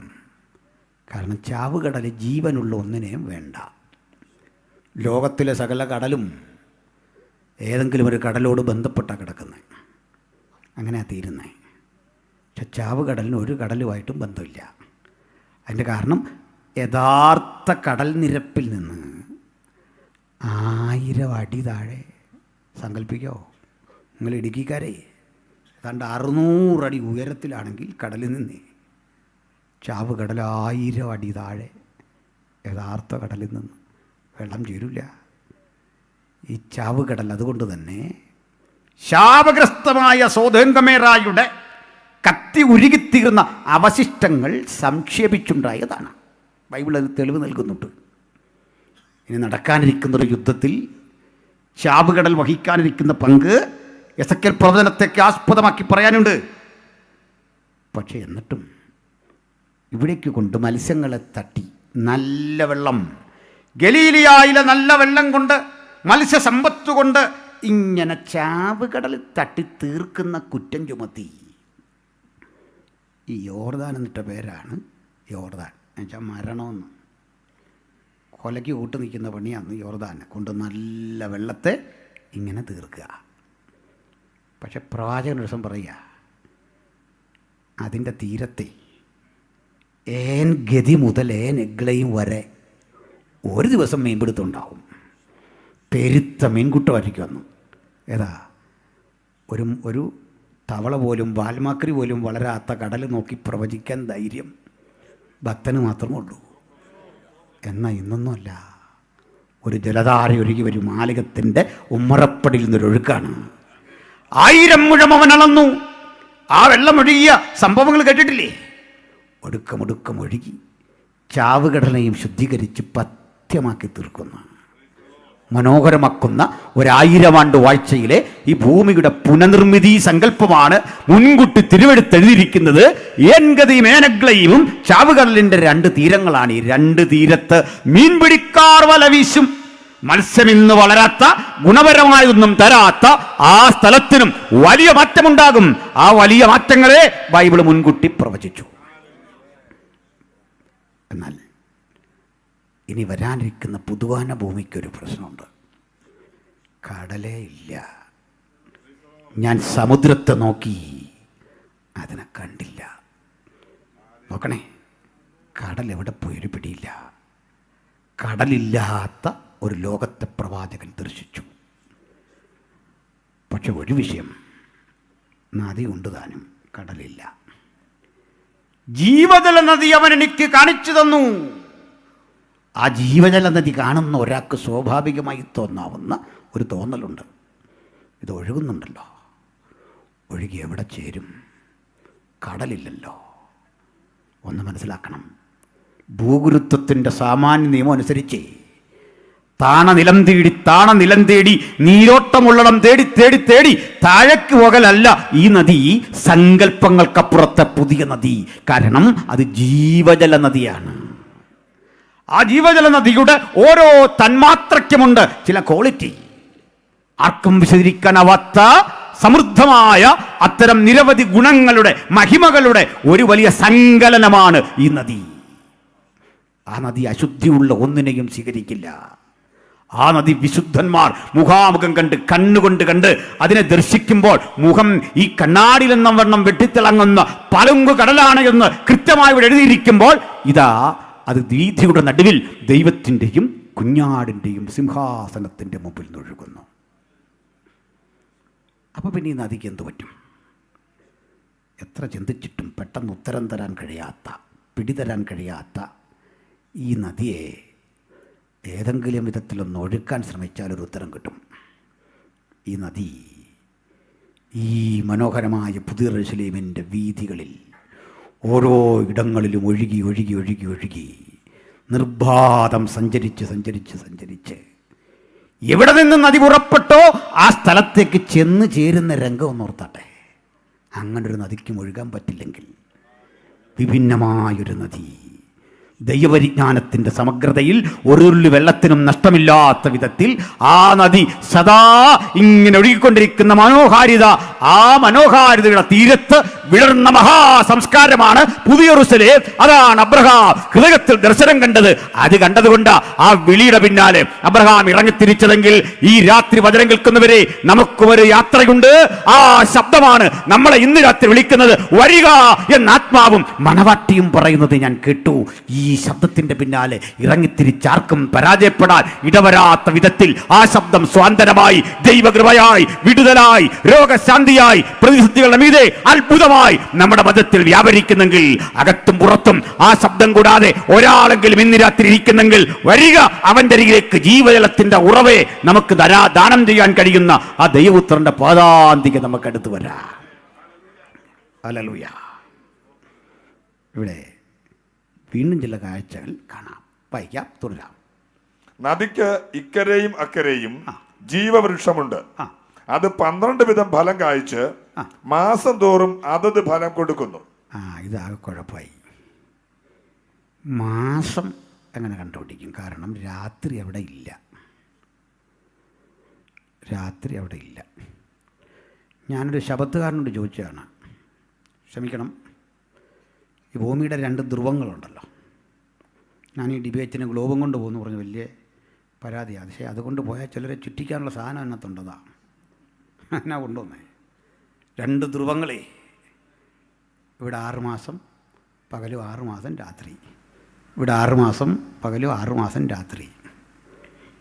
എനിക്ക് ശബത്തൊന്ന് ആചരിക്കണം. ഇവിടെ നിന്ന് നിങ്ങളുടെ സ്വന്തം കണക്ക് വേണ്ട, ബൈബിളിയും തരണം. ഊഹമൊക്കെ കൈവച്ചാൽ മതി. എനിക്ക് ശബത്തൊന്ന് ആചരിക്കണം എന്നാണ് ദൈവം സ്വസ്ഥമായിരിക്കുന്നത്. ഇയാളെന്നോട് പറയാ, എടോ ഇയാളൊരു അഹങ്കാരിയാണെന്ന് എനിക്ക് ഒറ്റ നോട്ടത്തിൽ മനസ്സിലായാന്ന്. ആലോചിച്ച് നോക്കി, ഞാൻ എന്തോ ചെയ്യുന്നത്? ദാവീദ് പറഞ്ഞൊരു വാക്കല്ല ഞാൻ പറഞ്ഞുള്ളൂ. ഇത് വച്ചിട്ട് അപ്പോൾ ചിലയിടത്ത് ഈ കണക്ക് പറ്റില്ല. കാരണം ശബത്ത് പ്രാദേശികമാണ്. അന്ന് നമുക്ക് ശബത്തുണ്ടോ? ഉണ്ട്. നമ്മളാ ശബത്തുകാർ കേട്ടോ. എന്താ കാര്യം? ബൈബിളിലൊരു ശബത്തുണ്ട്. 7 ദിവസങ്ങളുടെ കണക്കെടുത്താൽ 6 ദിവസങ്ങളിലും പറയും സന്ധ്യയായി ഉഷസ്സുമായി. 1-ാം ദിവസം, 2-ാം ദിവസം, 7-ാം ദിവസം സന്ധ്യയില്ല, ഉഷസ്സുമില്ല. പിടിയോ? സന്ധ്യയായി ഉഷസ്സുമായി 7-ാം ദിവസം കാണിക്കോ? ഇല്ല. അപ്പം നിങ്ങൾ ഉദ്ദേശിച്ച സംഭവമല്ലത്, സംഗതി വേറെയാ. എന്താണെന്നറിയാൻ എബ്രാലേനെക്കാണ്ട് പറഞ്ഞാൽ പറയും, ആ ദിവസമേ തമ്പാനടുത്ത് ഇങ്ങനെ പൂട്ടി വെച്ചേക്കുക തൽക്കാലം. ഒരു ദിവസം എടുക്കും. ദൈവത്തിൻ്റെ ജനത്തിന് ഒരു ശബത്തനുഭവം ശേഷിച്ചിരിക്കുന്നു. ഇത് റീപ്ലേസ് ചെയ്യുന്ന ഒരു ദിവസം വരുമെന്ന് മാറ്റി വെച്ചിരിക്കുക. അത് നമുക്ക് വേണ്ടി മാറ്റി വെച്ചിരിക്കുകയാണ് ശബത്ത്. എന്തിനാ? യഹോവയായ ദൈവം നമ്മോടുകൂടെ വസിക്കേണ്ടതിന്, നമ്മോടുകൂടെ സമയം ചിലവഴിക്കേണ്ടതിന്. ഒരു പ്രത്യേകത ഉണ്ട്, എൻഡ് ലെസ് ടൈം. സമയമില്ലാത്ത സമയക്രമത്തിൽ ഇങ്ങനെ സഞ്ചരിച്ചു പോകുന്ന ഒരു നവീന കലണ്ടർ അവിടെ. മനസ്സിലായില്ലേ? ക്ഷമിക്കണം, വേദപണ്ഡിതന്മാരൊക്കെ എന്നെ തിരുത്തണം. ഞാനോട് ചോദിച്ചു, ഈ മധ്യാകാശത്തിൽ 7 വർഷം താമസിക്കുമെങ്കിൽ കലണ്ടർ ഏതാണ്? മനോരമയാണോ? പറ, ഏത് കലണ്ടറാണ്? ഉത്തരം തരികയല്ല. പിന്നെ അതും ഇതൊക്കെ പറഞ്ഞിട്ട് കാര്യമില്ല, ഫേസ്ബുക്കിൽ കമൻ്റ് ഇട്ടിട്ട് കാര്യമില്ല, ആൻസർ പറയണം. സുഹൃത്തെ, ഭൂമിയിലെ സമയക്രമം പോയി അവരതിനെ ഓർക്കത്തില്ലെന്ന്. പുതിയ സമയക്രമമാണ്. അല്ല, മധ്യാകാശത്തിൽ മണിപ്പന്തലിട്ട് നമ്മൾ ഭക്ഷണം കഴിക്കുമെന്നൊക്കെ പറഞ്ഞാൽ അത് അതിസാഹസികതയാണ്. ജോസ് പാസ്റ്ററെ, മധ്യാകാശത്തിൽ മണിപ്പന്തലിട്ട് ഫുഡ് കഴിക്കാമെന്ന് ഓർക്കണ്ട. അങ്ങനെ വെളിപ്പാട് ദിവസം വായിച്ചാൽ മനസ്സിലാകും ഈ മണിപ്പന്തലിടുന്ന എതിർ ക്രിസ്തുവാണ്. ചിലർക്ക് അറിയില്ല, വായിച്ചു നോക്കറിയാം മണിപ്പന്തൽ ആരാ ഇടുന്നതെന്നൊക്കെ. ഞാനതൊന്നും അധികം പറഞ്ഞൊരു പ്രയാസം ഉണ്ടാക്കുന്നില്ല. വചനം പഠിക്കാത്ത എത്ര പാട്ടുകൾ. ഈ പാട്ടൊക്കെ കേൾക്കുമ്പോൾ എനിക്ക് ചെയ്യാൻ തോന്നുന്ന കാര്യം, എന്താ ഇപ്പം ചെയ്യുക? മനസ്സിലായില്ലേ? ചുരുക്കി പറഞ്ഞാൽ ഇതിൻ്റെ സമയക്രമം മാറും. അത് ഞാനിന്ന് വ്യക്തമാക്കാം. എന്താ ഈ സമയം? നിർവചിക്കാവോ? What is time? എൻ്റെ മോനൊരിക്കൽ പറഞ്ഞു, ഈ ഫിസിക്സ് ഭയങ്കര കട്ടിയാണ്. ഞാൻ പറഞ്ഞത് പലരും എന്നോട് പറഞ്ഞിട്ടുണ്ട്. നമുക്കൊരു കാര്യം ചെയ്യും, ഫിസിക്സ് എന്ന് പറയുന്ന ഒരു ശാസ്ത്രം തന്നെ ലോകത്തിൽ നിന്ന് എടുത്ത് കളയാം, പപ്പ സഹായിക്കാം. പക്ഷെ നീ അതിനുമ്പ് ഒരു പണി ചെയ്യണം. അതെന്താ? ഒറ്റ പണിയുള്ളൂ. ഐൻസ്റ്റീൻ്റെ ജനറൽ തിയറി ഓഫ് റിലേറ്റിവിറ്റി എന്നൊന്നുണ്ട്. ഇത് തെറ്റാന്ന് അങ്ങ് സ്ഥാപിച്ചാൽ മതി. ഫിസിക്സ് ആ വഴി അങ്ങ് പോയിക്കോളും. പിന്നെ അങ്ങനെ ഒരു സാധനം ഉണ്ടാവില്ല. കാരണം ഇത് മുഴുവൻ താങ്ങി നിർത്തുന്ന സാധനമാണ് general theory of relativity of Einstein, Albert Einstein. ഇതിനകത്തായി കിടക്കുന്ന ആപേക്ഷികത ഒത്തിരി ഉണ്ട് കേട്ടോ. അത് ഐൻസ്റ്റൈൻ്റെ വിശദീകരണം അനുസരിച്ച് ടൈം, സ്പേസ് ആൻഡ് മാറ്റർ 3 ഘടകങ്ങളാണ്. സമയം, സ്പേസ് ആൻഡ് മാറ്റർ, പദാർത്ഥം. ഇത് 3ആണ് ശാസ്ത്ര സിദ്ധാന്തങ്ങളുടെ അടിസ്ഥാനം. സമയം വേണം, പിന്നെ സ്പേസ്, പിന്നെ പദാർത്ഥം. ഇവയുടെ പരസ്പര വിന്യാസമാണ്, അല്ലെങ്കിൽ ഇതിൽ നടക്കുന്ന പ്രവർത്തനങ്ങളോ പ്രതിപ്രവർത്തനങ്ങളോ ശാസ്ത്ര സിദ്ധാന്തങ്ങളുടെ ആകത്തുക. അങ്ങനെയൊക്കെ ബൈബിളിലേക്ക് വരാം. ആദിയിൽ സമയം വന്നോ നോക്കിയേ. ടൈം ആദിയിൽ ദൈവം, സ്വർഗങ്ങൾ, സ്പേസ് വന്നു, ഭൂമി, മാറ്റർ വന്നു. ഈ പുസ്തകം തുടങ്ങുന്നതേ ഫിസിക്സിലായിരുന്നു. ഈ പുസ്തകം വന്നു കഴിഞ്ഞാൽ ഫിസിക്സ് ശാസ്ത്ര സിദ്ധാന്തമായിട്ട് നിങ്ങൾ പഠിച്ചു തുടങ്ങി. Time, space and matter. മനസ്സിലായോ? ഇനി ഞാൻ പറയുന്ന അബദ്ധമാണെങ്കിലേ, കെമിസ്ട്രിയിലും ഫിസിക്സിലും അഗാധ പാണ്ഡിത്യമുള്ള ഒരാൾ നമുക്ക് സ്വന്തമുണ്ട്. നമ്മുടെ മാത്യു പി തോമസ് സാറിനെ അടുത്ത കാലത്ത് വിളിച്ചു പറഞ്ഞു, മോനെ ഞാൻ പുതിയ ചില കണ്ടെത്തലുകൾ നടത്തിയിട്ടുണ്ട്, എൻ്റെ ആ പ്രസംഗമൊക്കെ കേട്ടു, ഒത്തിരി ഇൻഫർമേഷൻ ഞാൻ പുതിയ തരാം. അങ്ങനെ ഞങ്ങളൊരു പുതിയ കൂട്ടുകെട്ടിങ്ങനെ നടത്തിക്കൊണ്ടിരിക്കുകയാണ്. ഇത് ഉള്ളൊരേറെ കിട്ടുന്നില്ല. അതാ ഇപ്പം നമ്മുടെ ഒരു സങ്കടം. ആരും വന്ന് വീഴട്ടെ. ശാസ്ത്രം മുഴുവൻ ഈ പോക്കറ്റില്ല, ശാസ്ത്രം ഞങ്ങളുടെ സ്വന്തം എന്നൊക്കെ പറഞ്ഞ് എത്തിസ്റ്റുകളുണ്ട്, നിരീശ്വരന്മാർ. ഒരു കാര്യം തുറന്നു പറയട്ടെ, വിജ്ഞാനം കൊണ്ട് ദാരിദ്ര്യരേഖയ്ക്ക് വളരെ താഴെ താമസിക്കുന്ന പാവങ്ങളാണ് ഈ നിരീശ്വരന്മാർ, സാധുക്കൾ. മറ്റൊരുത്തിൻ്റെ ജ്ഞാനത്തിലാണ് ഇവരുടെ ഒരു വിശ്വാസം. മനസ്സിലായില്ലേ? വിഡിത്തെല്ലാം കൂടെ അടിച്ചു വിടുകയാണ്. പോട്ടെ, ഇതുകൊണ്ട് ഞങ്ങളൊരു നിരീശ്വരനെ വിളിക്കാൻ പദ്ധതി ഇട്ടു പ്രോഗ്രാമിന്. വേറെ ആരുമില്ല, നമ്മുടെ രവിചന്ദ്രൻ മാഷ. ഈ ലൈവ് ചെയ്യുമ്പോൾ ആൾക്കാർക്ക് കേൾക്കണമല്ലോ, അല്ലെ ചുമ്മാ അത് ഓരോരുത്തരാളെന്ന് പറയുന്നില്ല, നല്ലത് മാഷിൻ്റെ പേര് പറയുന്നു. മാഷിൻ്റെ ഒറ്റ കണ്ടീഷൻ എത്രയേ ഉള്ളൂ, ഈ നമ്മൾ ഓളിൽ, ഭിത്തിയിൽ അല്ലെങ്കിൽ സ്ക്രീനിൽ അദ്ദേഹത്തിൻ്റെ വീഡിയോ കാണിക്കരുത്. കാരണം അറിയോ, ഓരോന്നും പിള്ളേർ പൊളിച്ചെടുക്കും. മാഷ് പറഞ്ഞ ശാസ്ത്രമല്ല, പരമ അബദ്ധമായിരുന്നു, അത് നാണക്കേടായിപ്പോയി. ഇതാ കാര്യം. വരില്ല, വന്നു വിടില്ല. എന്താ വന്നുവിടാത്തവർ? നമ്മുടെ അറിവല്ല എൻ്റെ ആധാരം. ഈ പുസ്തകം തരുന്ന കോൺഫിഡൻസ്, ഇത് തരുന്ന ധൈര്യം, ഇത് തരുന്ന ബലം. നമ്മൾ ഇന്ന് തുടങ്ങിയല്ലെന്നേ ഈ സംവാദമൊന്നും. ചിലയിടത്ത് ഇതൊക്കെ പുതിയ കാര്യമാണെന്നൊന്നുമല്ല. നമ്മുടെ പൂർവികർ തൊട്ട് തുടങ്ങിയ പണിയാണ്. അപ്പല്ലോസ്, പൗലോസ്, ബർണബാസ്, 3 പേരുടെ പണി എന്നാണെന്നറിയോ? ഒരുത്തൻ്റെ അനുഭവം ലൂക്കോസ് എഴുതിയ, അവൻ അവരെ മിണ്ടാതാക്കി. അടുത്ത ആളിൻ്റെ കാര്യം പറയാ, ക്രിസ്തു തന്നെ ദൈവപുത്രൻ എന്ന് തെളിയിച്ചു. ഒരാളുടെ ജോലിയുണ്ടോ? അടുത്ത ആളിൻ്റെ കാര്യം പറയാ, അവൻ അവരെ പരസ്യമായി ഖണ്ഡിച്ചു കളഞ്ഞു. ഈ പൈതൃകമാണ് നമ്മുടെ സിരകളിൽ ഓടുന്ന, മനസ്സിലായില്ലേ? നമ്മൾ നോക്കുന്നില്ല, വിജയം നമുക്കുള്ളതാണ്. ഇനി ഒന്നുകൂടെ പറയാം. എന്നാൽ ഈ ആദിയിൽ പറയാം, സമയം കണ്ടെത്തുക പാടാം. അതുപോലെ ഈ സമയം എന്ന് പറയുന്നത് വാസ്തവത്തിൽ ഒരു സങ്കല്പമാണ്, യാഥാർത്ഥ്യമല്ല.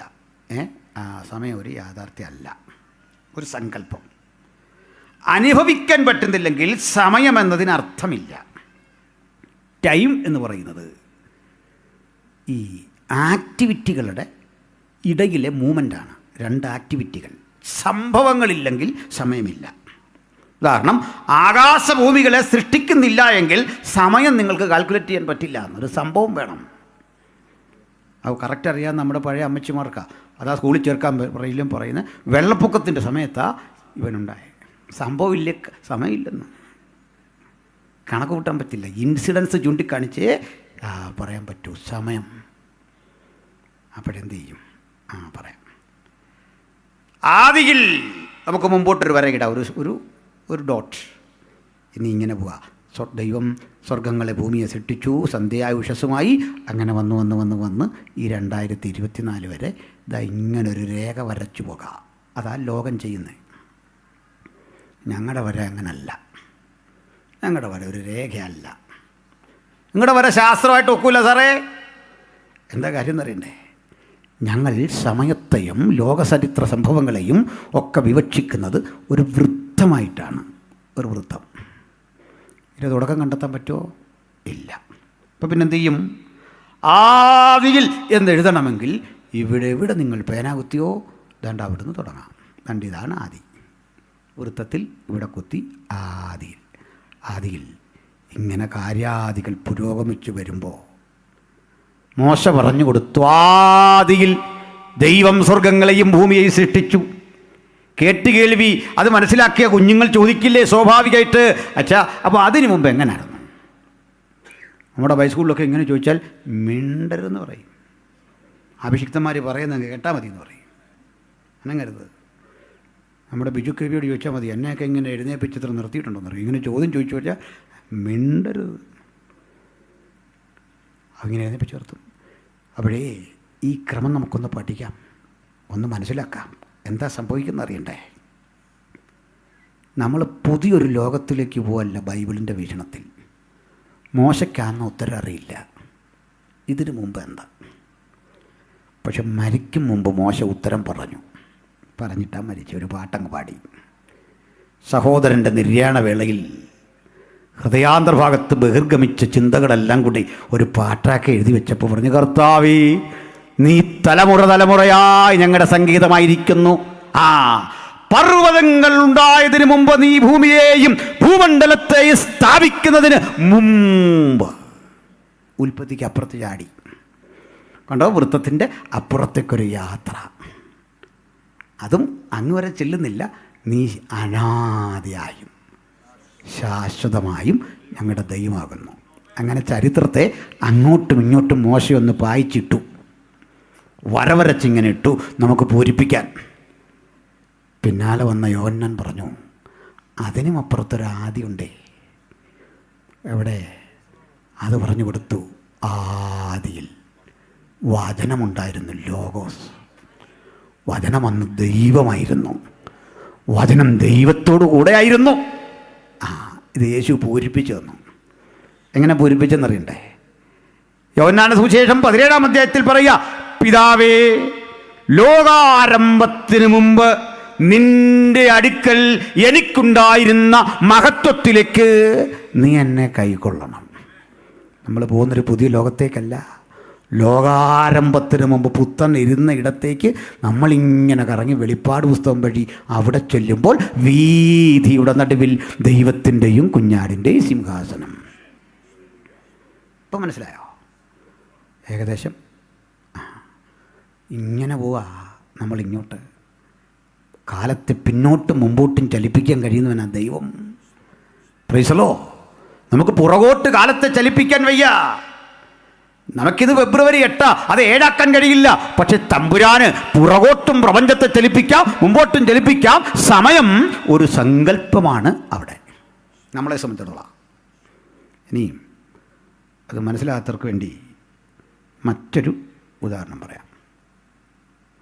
നമ്മുടെ കൊച്ചറയിലെ പാസ്റ്റർ ഒരു തീരുമാനമെടുത്തു. ഭൂമിയോട് ഏറ്റവും അടുത്ത നക്ഷത്രം വരെ ഒന്ന് പോകണം.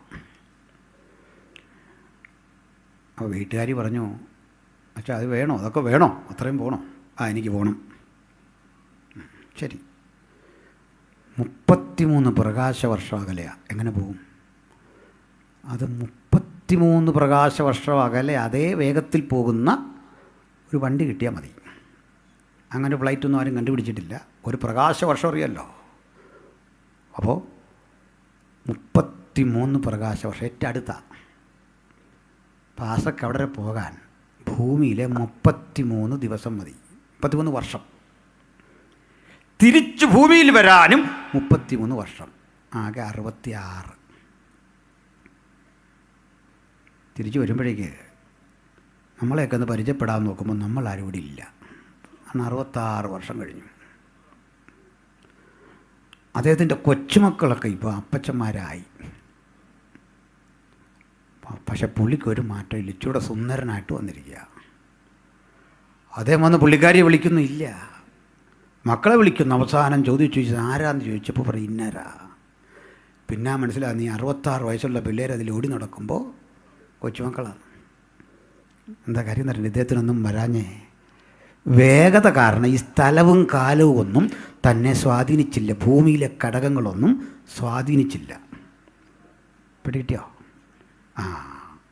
അപ്പോഴേ ദൈവം എന്ന് പറയുന്ന വ്യക്തി സ്ഥലം ബാധിക്കില്ല, സമയം ബാധിക്കില്ല, പദാർത്ഥം ബാധിക്കില്ല. മനസ്സിലായില്ല? ഒന്നുകൂടെ പറയാം. നമ്മളിത് പ്രാർത്ഥിക്കുക, കർത്താവേ നിൻ്റെ സാന്നിധ്യം ഞങ്ങളുടെ മധ്യത്തിലേക്കൊന്ന് അയക്കണേ. കർത്താവിൻ്റെ മാനെ ഞാനിപ്പോൾ ഒക്കലഹോമായില്ല. 2 മാസമായി പോയിട്ട്. കുമളി വരെ ഞാൻ വരുന്നുണ്ട്, പഴയതുപോലൊന്നും വയ്യ. ഇങ്ങനെ പറയുമോ? ഇല്ലെന്ന്. കാരണം ഒക്കലഹോമായിലും ചന്ദനിലും ഇവിടെ ഒറ്റ ദൈവം ഒരുപോലെ. മലയാളത്തിൽ മനോഹരമായൊരു പരിഭാഷയാണ്. ഗതിഭേദങ്ങളുടെ ആച്ഛാദനമില്ല. ഒരെഫക്റ്റും അവനെ ബാധിക്കില്ല. സ്തോത്രം. Praise Lord. ഇനി അടുത്തൊരു കാര്യമുണ്ടേ. ഈ സമയം ഇതുപോലൊരു സങ്കല്പമാണെങ്കിൽ സ്വർഗത്തിലെ സമയക്രമം ഭൂമിയിലെ സമയക്രമത്തോടൊരു ബന്ധമില്ല. ഉൽപ്പത്തിയിലെ കാര്യം ഒന്ന് പറഞ്ഞു തീർക്കട്ടെ. സന്ധ്യയായി കണ്ടോ, ദിവസം തുടങ്ങുന്ന സന്ധ്യ എന്നാണ്. നമ്മുടെ കൺവെൻഷൻ തുടങ്ങുന്ന സമയത്താണ് സന്ധ്യയായി, ഉഷസ്സുമായി 1-ാം ദിവസം. നമ്മുടെ സങ്കല്പം നേരം ഉദിച്ചു, നേരം ഇരുട്ടി. നോ, അത് തിരിച്ചായ ഏതന്യ സങ്കല്പം. പർദീസയുടെ സങ്കല്പം മറ്റൊന്ന്, സന്ധ്യയായി ഉഷസ്സുമായി 1-ാം ദിവസം. ഇതേ നമ്മളീ കണ്ട 24 hours അല്ല, ആ സംഭവമല്ല.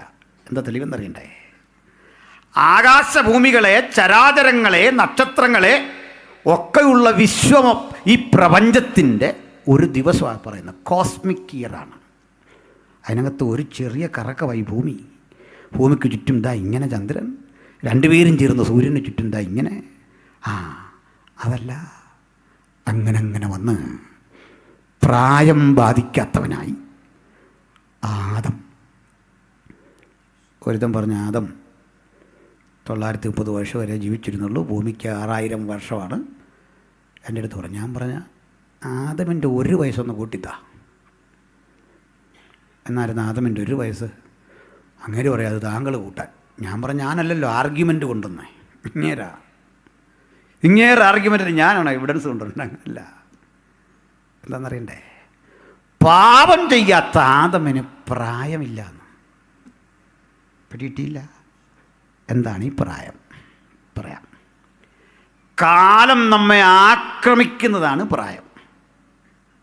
കാലം നമ്മളെ ആക്രമിക്കുന്നില്ലെങ്കിൽ തല നരയ്ക്കില്ല, കണ്ണ് കുഴിയില്ല, കവിളൊട്ടൂല, കാഴ്ച കുറയില്ല, ഓർമ്മശക്തി കുറയില്ല, ഒരുപോലെ ഇരിക്കുന്ന ഒരു മാറ്റം ഉണ്ടാവില്ല. പക്ഷേ ഇപ്പം ഇതൊക്കെ ഉണ്ടാകാൻ കാരണം എന്തറിയട്ടെ? നമ്മളെ മരണത്തിലേക്ക് പതുക്കെ പതുക്കെ പതുക്കെ നടന്നെടുക്കുക. ഓരോ പ്രായം ഓർപ്പിക്കുന്ന അതാണ്. ഞാൻ വീട്ടിൽ 3 മക്കളെ ഇരുത്തി ഇത് ക്ലാസ് എടുത്ത ശേഷം അവർക്ക് ബർത്ത്ഡേ ആഘോഷിക്കാൻ ഒരു താല്പര്യമില്ല. കാരണം മരണത്തോട് നമ്മൾ അല്പം കൂടി അടുക്കുക എന്നറിഞ്ഞപ്പോഴാണ് അതിവിടെ വേണ്ടെന്ന് പറഞ്ഞു. ബർത്ത്ഡേ ആഘോഷം വേണ്ട, ഓരോ ബർത്ത്ഡേയും നമ്മൾ മരണത്തോട് കുറേ കൂടി അടുക്കുക. നമ്മളെ ഇങ്ങനെ മരണം വഴി കടത്തിവിട്ട് ശുദ്ധീകരിച്ച് പുതുമനുഷ്യനായി ഉയർപ്പിച്ച് അല്ലെങ്കിൽ രൂപാന്തര ശരീരികളായി പുതുലോകത്തേക്ക് കൊണ്ടുപോകണം. പാപം ചെയ്യുന്നില്ലെങ്കിൽ ആദം അതേ ശരീരത്തിൽ യുഗായുഗങ്ങൾ വസിക്കും. അതിനാ ജീവവൃക്ഷം, നന്മതിന്മകളെക്കുറിച്ചുള്ള അറിവിൻ്റെ വൃക്ഷം. ഇതൊന്നും കാണാൻ വച്ചല്ല, ഇത് സമയത്തിന് കൊടുക്കാൻ വച്ച, ഇപ്പോഴല്ല, നമുക്ക് തോന്നുമ്പോഴല്ല. തെളിവെന്താ അറിയണ്ടേ? ജയിക്കുന്നവന് ഞാൻ ജീവവൃക്ഷത്തിൻ്റെ ഫലം കാണാൻ കൊടുക്കുമെന്നല്ല, തിന്മാൻ നമുക്ക് വച്ചിരിക്കുന്ന ഒരു ദിവസം. എന്നിട്ടേ മനുഷ്യൻ ആ വിധത്തിൽ അഭിവൃദ്ധിപ്പെട്ട് പുതുവാന ലോകത്തിലേക്ക് പറിച്ചു നട്ട് അതിൻ്റെ ക്യാപിറ്റൽ സിറ്റി എന്ന് വിശേഷിപ്പിക്കാവുന്ന തൻ്റെ കാന്തയായ സഭയും ആ കർത്താവ് ഒരുമിച്ചുള്ള ആ പുതിയ യെരൂശലേം എന്ന മനോഹര നഗരം കാട്ടിയിട്ട് ആ നഗരത്തിൽ ഇപ്പം നിങ്ങൾക്ക് കാണാം ഒരു പുതിയ സമയക്രമം, അവിടെ ഒരു പുതിയ മാസ സംവിധാനം. ആ മാസ സംവിധാനത്തിൻ്റെ ക്രമം പറയുകയാണ്. അവിടെ രാത്രിയില്ല. നമ്മുടെ ക്ലാസ്സിലെ പീരിയഡുകൾ പോലെ ഒരു സമയക്രമം വച്ചിട്ട് മാസത്തിൽ അതത് തരം ഫലം കായ്ക്കുന്ന 12 വിധ വൃക്ഷം. ഇനി അടുത്താണ് അയച്ചു അപകടം ഉണ്ടാക്കുന്ന അടുത്തൊരു പാദത്തിലൂടെ പോകാം. വൃക്ഷത്തിന്റെ ഇല ജാതികളുടെ രോഗശാന്തിക്ക് ഉതകുന്നു. കണ്ടോ?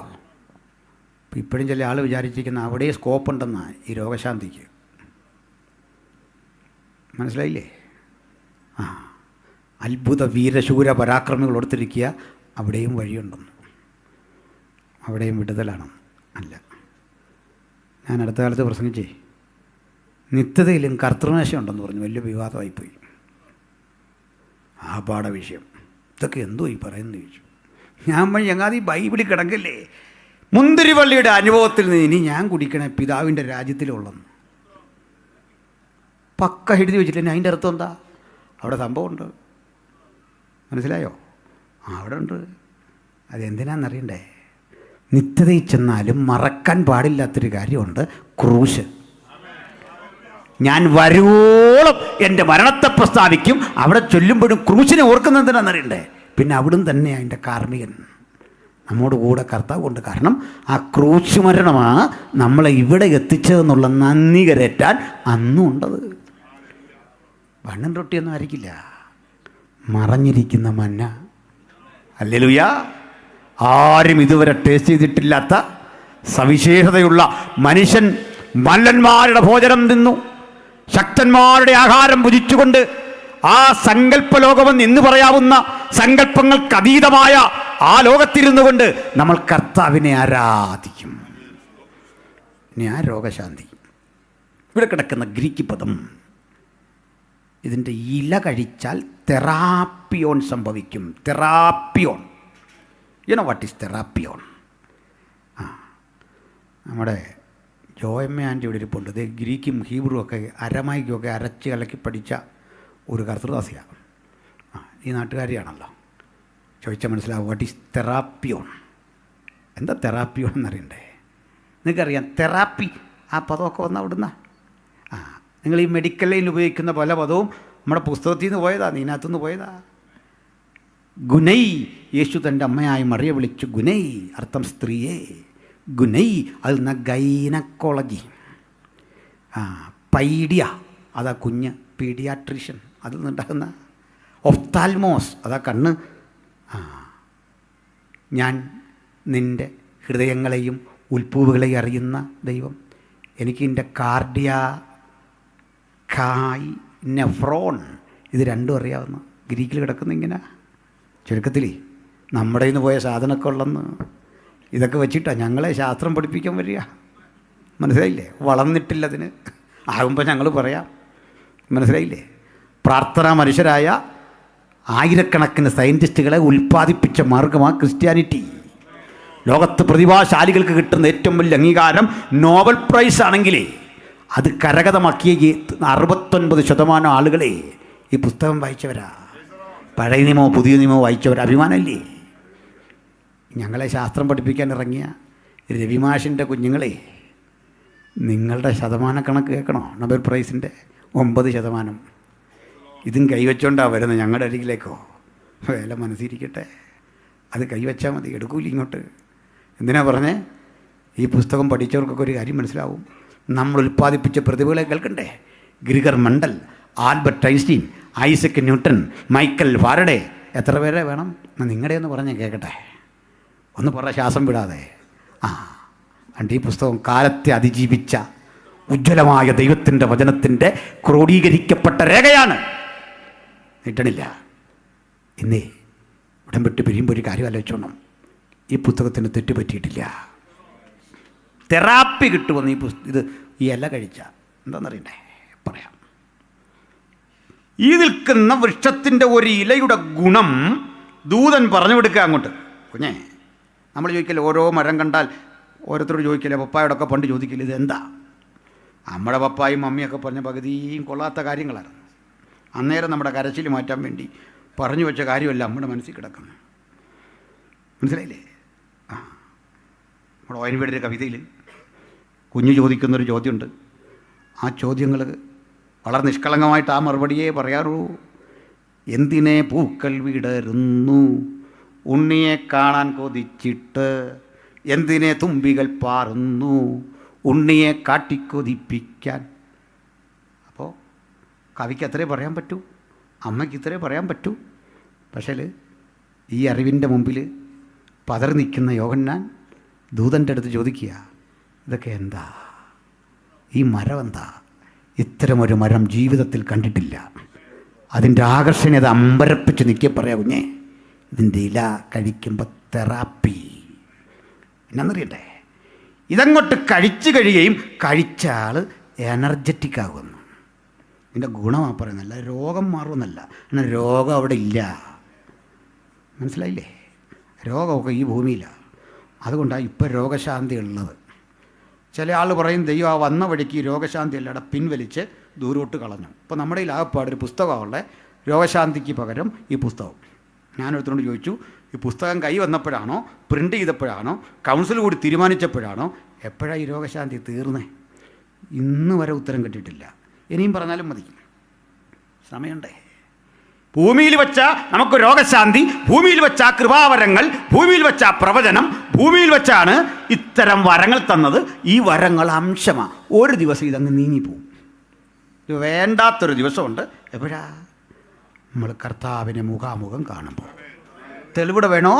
1 കൊരിന്ത്യർ 1:7 എഴുതി വെച്ചിരിക്കുക, ഇങ്ങനെ ഒരു കൃപാവരങ്ങളിലും കുറവില്ലാത്തവരായി നിങ്ങൾ നമ്മുടെ കർത്താവായ യേശുക്രിസ്തുവിൻ്റെ പ്രത്യക്ഷത കാത്തിരിക്കുന്നു. അവിടെ പറഞ്ഞു പാതി വരവില്ലാതെ കാത്തിരിക്കുന്നല്ല, ഒരു കൃപാവരങ്ങളിലും കുറവില്ലാത്തവരായി യേശുവിൻ്റെ പ്രത്യക്ഷത കാത്തിരിക്കുന്നു. കണ്ടല്ലോ? സ്വർഗത്തിൽ ചെന്ന് കഴിഞ്ഞ് നമ്മളിങ്ങനെ നിൽക്കുമ്പോൾ ഒരുത്തം പറയാ, മകനെ ഇന്ന് പകൽക്കാലം എൻ്റെ ആലോചന നിന്നോട് അറിയിക്കട്ടെ. അപ്പോഴേ പറയണം, മോനെ ഇത് ഒറിജിനലല്ല, ഇത് ഗുമ്മിന് പറയുന്ന സാധനം, അത് കൈവച്ചു. ഇതും കൊണ്ടെങ്ങാനും കുട്ടിക്കാനും ഇറങ്ങിയേക്കല്ല ഈ സാധനം കൊണ്ട് ഗുമ്മിന്. മനസ്സിലായില്ലേ? ഞങ്ങളൊക്കെ അവിടെ ഉണ്ട്, ഏപ്പ് തിരിച്ചേ വിടുള്ളൂ. ഗുമ്മിന് പറയാൻ വേണ്ടി വന്ന. മനസ്സിലായില്ലേ? തെറ്റുപറ്റിയ തിരുത്തണം സുഹൃത്തെ, പരസ്യമായിട്ട് തിരുത്തണം. നമുക്കെല്ലാം തെറ്റുപറ്റൂലേ? ദൈവനാമത്തിൽ വേണ്ടി ഒന്നും പ്രൈസലോ ഒരു സന്തോഷമില്ലല്ലേ? പോട്ടെ. ഈ വചനം വിട്ടിയുള്ള പരിപാടിയും ചെയ്യാൻ പാടില്ല. എന്നാ ചെറുപ്പക്കാരൊക്കെ മനസ്സിലാക്കണം. വില കൊടുത്ത പിതാക്കന്മാരൊക്കെ ഉണ്ട് ഒത്തിരി. അവരുടെ ആ കഷ്ടതയുടെ ചങ്കുറപ്പിലാണ് ഞാനിവിടെ നിന്ന് പ്രസംഗിക്കുന്നത്. 50-60 വർഷമൊക്കെ ഇവിടെ വന്ന് ഈ പുസ്തകം ഒന്ന് വെക്കാനും ഒരു തുള്ളി വെള്ളം കുടിക്കാനും അവകാശവും അവസരമില്ലാതെ കഷ്ടപ്പെട്ടവരുടെ വിയർപ്പിൻ്റെയും കണ്ണീരിൻ്റെയും ഉത്തരമാണ് ഇന്നിവിടെ ഇരിക്കുന്നത്. പിരിയുമ്പോൾ ഒന്ന് പ്രാർത്ഥിച്ചോണം. ഒരു കാലഘട്ടം കഴിയുമ്പോൾ കോടാനുകോടി കരുത്തരായി വലിയൊരു സമൂഹത്തെ നമ്മുടെ മുമ്പിൽ തരാൻ ദൈവം ശക്തനാണ്. സ്തോത്രം. അപ്പോൾ ഇത് രോഗശാന്തിയല്ല. നമുക്ക് നിത്യത ചെല്ലുമ്പോൾ പ്രവചനം വേണ്ടാത്ത എന്താണെന്നറിയണ്ടേ? പറയടാ, പ്രവചനങ്ങളുടെ പൊരുളായവനെ, വെളിപ്പാടിൻ്റെ സ്രോതസ്സായവനെ ഞാൻ മുഖാമുഖം ഇങ്ങനെ കണ്ട് കെട്ടിപ്പിടിച്ച് ചുംബിച്ച് നിൽക്കവേ അംശമായതൊക്കെ ഭൂമിയിലേക്ക് കളഞ്ഞു. ഇനി ഒന്നും വേണ്ട. അതാ നിത്യത. ഒറ്റ പോയിൻ്റ് പറഞ്ഞ് ഞാൻ നിർത്താം. അപ്പോൾ ആ ടൈം എത്തും. ഇവിടെ ജോസ് പത്തനാവരും ജെറുസലേം വോയിസും സഹോദരന്മാരും നല്ല സൂപ്പർ പാട്ടാണ്. പക്ഷേ ഈ പാടിയ പാട്ടടക്കം പലതും നമുക്ക് സ്വർഗത്തിൽ വേണ്ട. ആരെ കുഴപ്പമില്ല, നമ്മളെല്ലാം പാടുന്ന പാട്ട് ഈ ഭൂമി കൊണ്ട് തീരേണ്ട പാട്ടുകളാണ് 90%. ചിലത് അങ്ങേയും കൊണ്ടുപോകാം. സ്തുതിഗീത് അവിടെയും വേണമല്ലോ. എന്നാൽ ചിലത് വേണ്ട. കർത്താവുതാൻ ഗംഭീരനാദത്തോടും അവിടെ വേണ്ട. നമ്മൾ ചെന്നല്ലോ. അല്ല, നമ്മളെല്ലാം ഇങ്ങനെ ആരാധിച്ചുകൊണ്ടിരിക്കുമ്പോൾ സ്വർഗത്തിരുന്നൊരുത്തം പാടുക താവുതാൻ മിണ്ടാടാന്ന് പറഞ്ഞു. ബൈറ്റേ അരേ ബൈറ്റോ അവിടെ ഇരി. പാട്ട് വേണ്ട അവിടെ. അതിനവിടെ സ്പേസ് ഇല്ല. എന്താണെന്നറിയണ്ടേ? നമുക്കിവിടുന്ന് പാടുമ്പോഴൊക്കെ സ്വർഗം ഒരു പ്രചോദനമാണ്. സ്വർഗത്തെക്കുറിച്ചുള്ള ഓർമ്മകൾ നമ്മളെ ഇവിടെ വെച്ച് പ്രചോദിപ്പിക്കും. എന്നാൽ സ്വർഗത്തിൽ ചെല്ലുമ്പോൾ അവിടുത്തെ പ്രധാന പാട്ട് സ്വർഗത്തെക്കുറിച്ചല്ല, തങ്കത്തെരു വീതിയല്ല, മനോഹരങ്ങളായ ഈ വീതിയുടെ നടുവിലെ സിംഹാസനമല്ല, ഇതുവഴി സ്വച്ഛന്തമൊഴുകുന്ന പളുങ്ക് നദിയല്ല. ഇതൊന്നുമല്ല. സ്വർഗത്തെ ത്രസിപ്പിക്കുന്ന, സ്വർഗത്തെ വികാരഭരിതമാക്കുന്ന ഒരു ഉള്ളടക്കം, അതിൻ്റെ ത്രെഡ്, അതിൻ്റെ പ്രമേയം ഭൂമിയിൽ നടന്ന ഒരു സംഭവം. ഭൂമിയിൽ എവിടെയെന്നറിയണ്ടേ? അങ്ങ് ഗോൽഗൊതായിൽ ചൊരിയുന്ന പുണ്യാക രക്തം കണ്ടിട്ടേ ദൂതഗണങ്ങൾ ആർത്തുപാടുക, അറുക്കപ്പെട്ട കുഞ്ഞാടേ നിനക്കു മഹത്വം, നീ അറുക്കപ്പെട്ടു, നിന്റെ രക്തം കൊണ്ട് സകല ഗോത്രത്തിലും ജാതിയിലും ഭാഷയുമുള്ള ഞങ്ങളെ ദൈവത്തിനായി വിലക്കി വാങ്ങി. അപ്പം നിത്യതയിൽ ചെന്നാലും ക്രൂശീകരണം പാടാവുന്ന പാട്ടാണെന്ന്. അതാ ക്രൂശിൻ്റെ പവർ. ആ ക്രൂശിനെ ഇന്ന് രാത്രി ഉയർത്തിക്കൊണ്ട് അങ്ങയുടെ ദാസന്മാരാ ഞങ്ങൾ ചേർന്ന് ഒരേ സ്വരത്തിൽ ആ ക്രൂശിൻ്റെ മഹത്വവും ക്രൂശിക്കപ്പെട്ടവന്റെ മഹത്വവും ഇങ്ങനെ പ്രസ്താവിച്ചു കൊള്ളുന്നു. അവന്റെ പുത്രനായ യേശുവിന്റെ രക്തം സകല പാപവും പോക്കി നമ്മെ ശുദ്ധീകരിക്കുന്നു. അവന്റെ രക്തത്തിൽ നമുക്ക് അതിക്രമങ്ങളുടെ മോചനമുണ്ട്. ആ മോചനം കൂടാതെ ഒരാൾ അകത്തോ പുറത്തോ ഉണ്ടെങ്കിൽ ഇന്ന് രാത്രിയാകുന്ന സുപ്രസാദകാലം, ഇപ്പോഴാകുന്ന രക്ഷാദിവസം, ഈ രക്ഷയ്ക്ക് ഹൃദയത്തെയും മനസ്സിനെയും ശരീരത്തെയും സമർപ്പിച്ചുകൊണ്ട് ഉജ്ജ്വലമായ ക്രിസ്ത്യ ജീവിതം നയിപ്പാൻ, ആ യേശുവിന് വേണ്ടി നിലകൊള്ളാൻ വചനം കേട്ട ഏവർക്കും അത്യുന്നതൻ കൃപയും ഭാഗ്യവും പ്രാപ്തിയും നൽകട്ടെ എന്നാഗ്രഹിച്ചും പ്രാർത്ഥിച്ചും ഞാൻ ഉപസംഹരിക്കുന്നു. ദൈവം നമ്മെ സഹായിക്കട്ടെ.